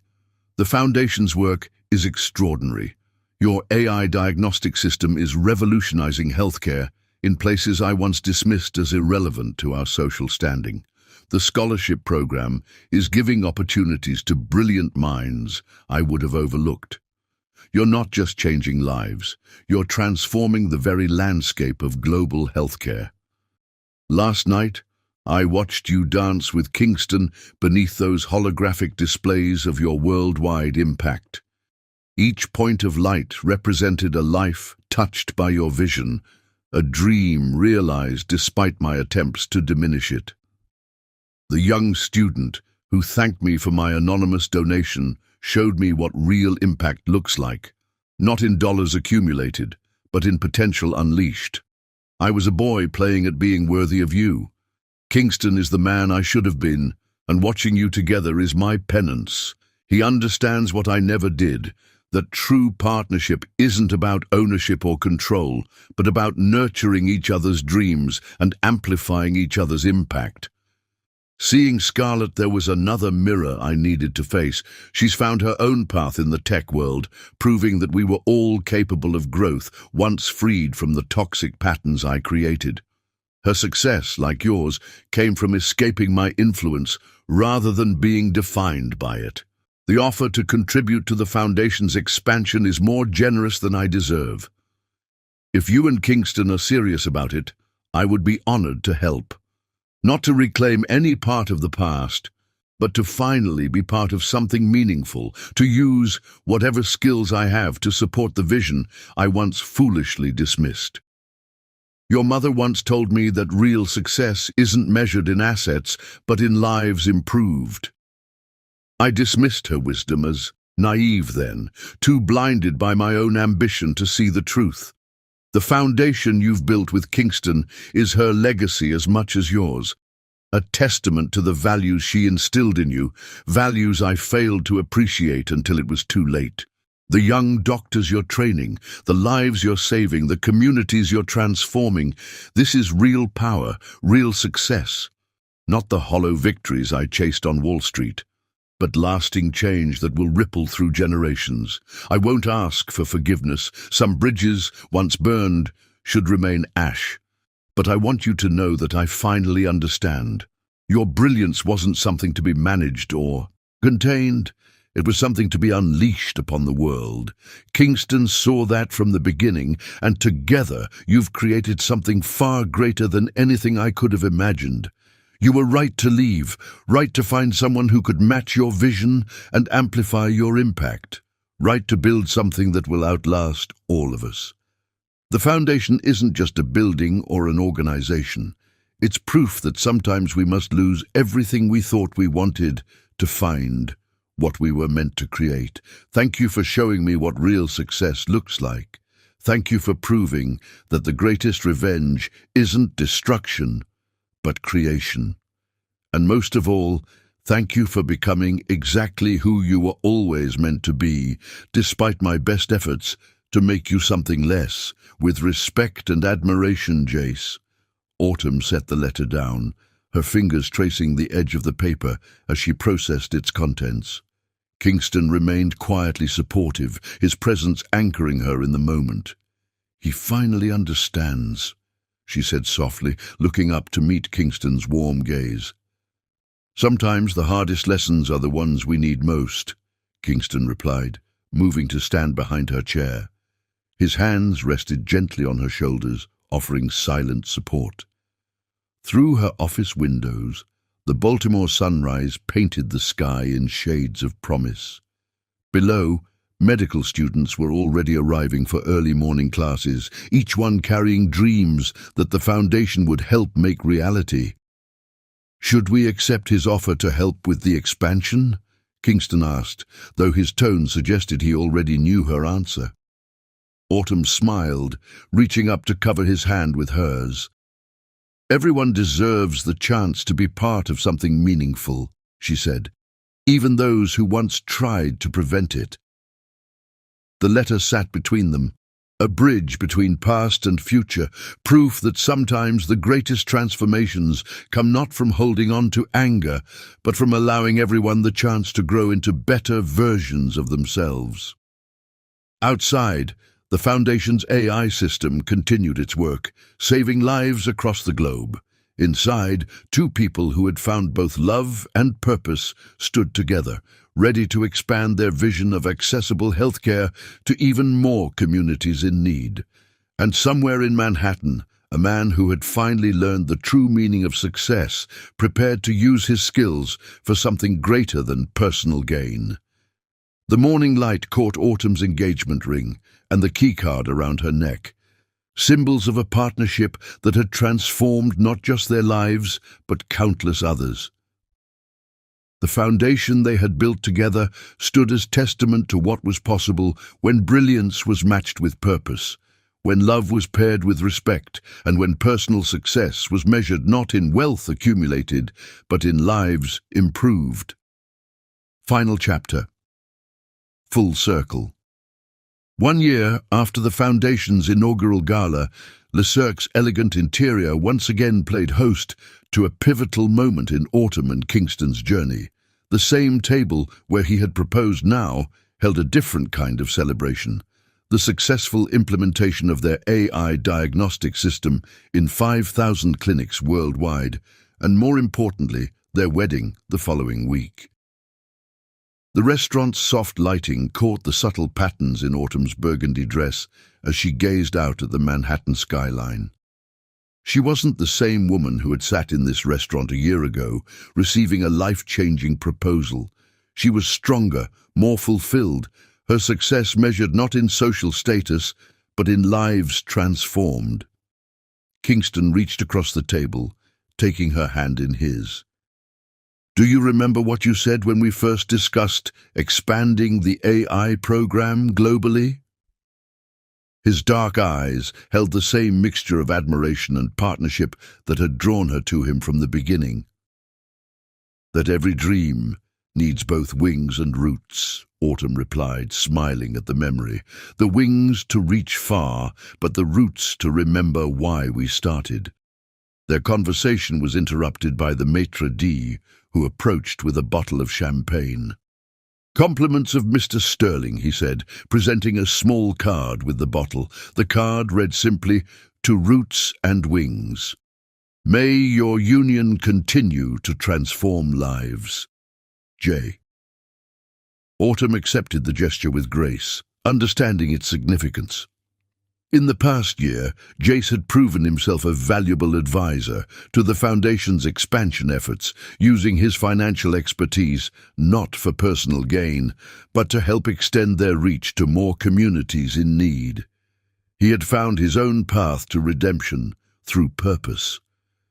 "You know," Kingston said thoughtfully, "sometimes I think the greatest love stories aren't just about romance. They're about finding someone who shares your vision of making the world better." Autumn squeezed his hand, thinking of their journey. Their love hadn't begun with grand gestures or passionate declarations. It had grown in quiet moments of shared purpose, in late nights solving medical challenges, in the joy of seeing their work change lives. Through the restaurant's windows, they could see Sterling Tower in the distance, now headquarters for a different kind of financial empire, one focused on funding medical innovations and healthcare accessibility worldwide. Jace had transformed his remaining assets into a force for positive change, proving that it's never too late to choose a better path. "Did you see today's impact report?" Autumn asked, her eyes bright with excitement. "The early detection rates in rural clinics have improved by 300%. Children who would have been diagnosed too late now have a fighting chance." Kingston nodded, pulling up the latest data on his tablet. "And the first class of scholarship students graduates next month. 87 brilliant doctors ready to serve communities that have never had adequate medical care." Their success hadn't just been professional. They had shown the world that true power comes not from controlling others, but from empowering them. Their partnership had become a template for modern leadership, proving that couples could build empires of impact rather than just wealth. As they enjoyed their dinner, other patrons tried to steal subtle glances at them. But unlike the social status-seeking stares of the past, these looks held admiration for what they represented, the possibility that success and purpose could walk hand in hand.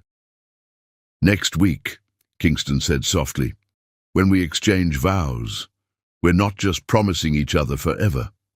We're promising to keep building something larger than ourselves." Autumn's eyes misted slightly as she thought about their upcoming wedding. It would be held at the Foundation's Baltimore campus, surrounded not by society's elite, but by the students, patients, and healthcare workers whose lives they had touched. Her mother's memory would be honored not through expensive displays, but through a new wing dedicated to nursing education. "You know what the greatest lesson in all of this has been?" she asked, her voice thoughtful. "That sometimes the things that seem to break us actually break us open, allowing us to become who we were always meant to be." Kingston raised his glass in a toast. "To us, and to the beautiful truth that sometimes the wrong person leads you to the right one." As they clinked glasses, the Manhattan skyline twinkled behind them like stars bearing witness to a different kind of love story. One where personal happiness and global impact danced together in perfect harmony. The evening drew to a close, but their story was far from over. In fact, it was just beginning. They had proved that revenge doesn't have to mean destroying your enemy. It can mean building yourself into something they could never have imagined. That success isn't about accumulating wealth or power, but about creating lasting positive change in the world. As they prepared to leave, Autumn took one last look around Le Cirque. This restaurant had witnessed her lowest moment of betrayal and her highest moment of triumph. It stood as testament to the truth that life's greatest chapters often begin where we think the story has ended, Kingston helped her with her coat, his touch still sending the same thrills of partnership and possibility it had from the beginning. Together, they had built something extraordinary, a foundation that would continue changing lives long after they were gone, a love that made them both better people, and a legacy that proved success and compassion could walk hand in hand. They stepped out into the Manhattan night, not as another power couple, but as partners in the truest sense, two people who had found in each other not just love, but purpose. Their story served as a reminder that sometimes life's greatest gifts come disguised as its deepest wounds, that true love isn't about possession, but partnership, and that the most powerful thing we can do is become exactly who we were meant to be. The city stretched out before them, full of endless possibilities. Tomorrow would bring new challenges, new opportunities to expand their impact, new lives to touch. But tonight, in this moment, they were simply two people who had discovered that the greatest love stories aren't just about finding your other half. They're about finding someone who inspires you to become your best whole self. As their car pulled away from Le Cirque, the restaurant's lights dimming behind them, they carried with them the knowledge that true success isn't measured in dollars or social status, but in lives improved and dreams fulfilled. Their love story wasn't just about them. It was about every life they touched, every student they educated, every patient they helped save.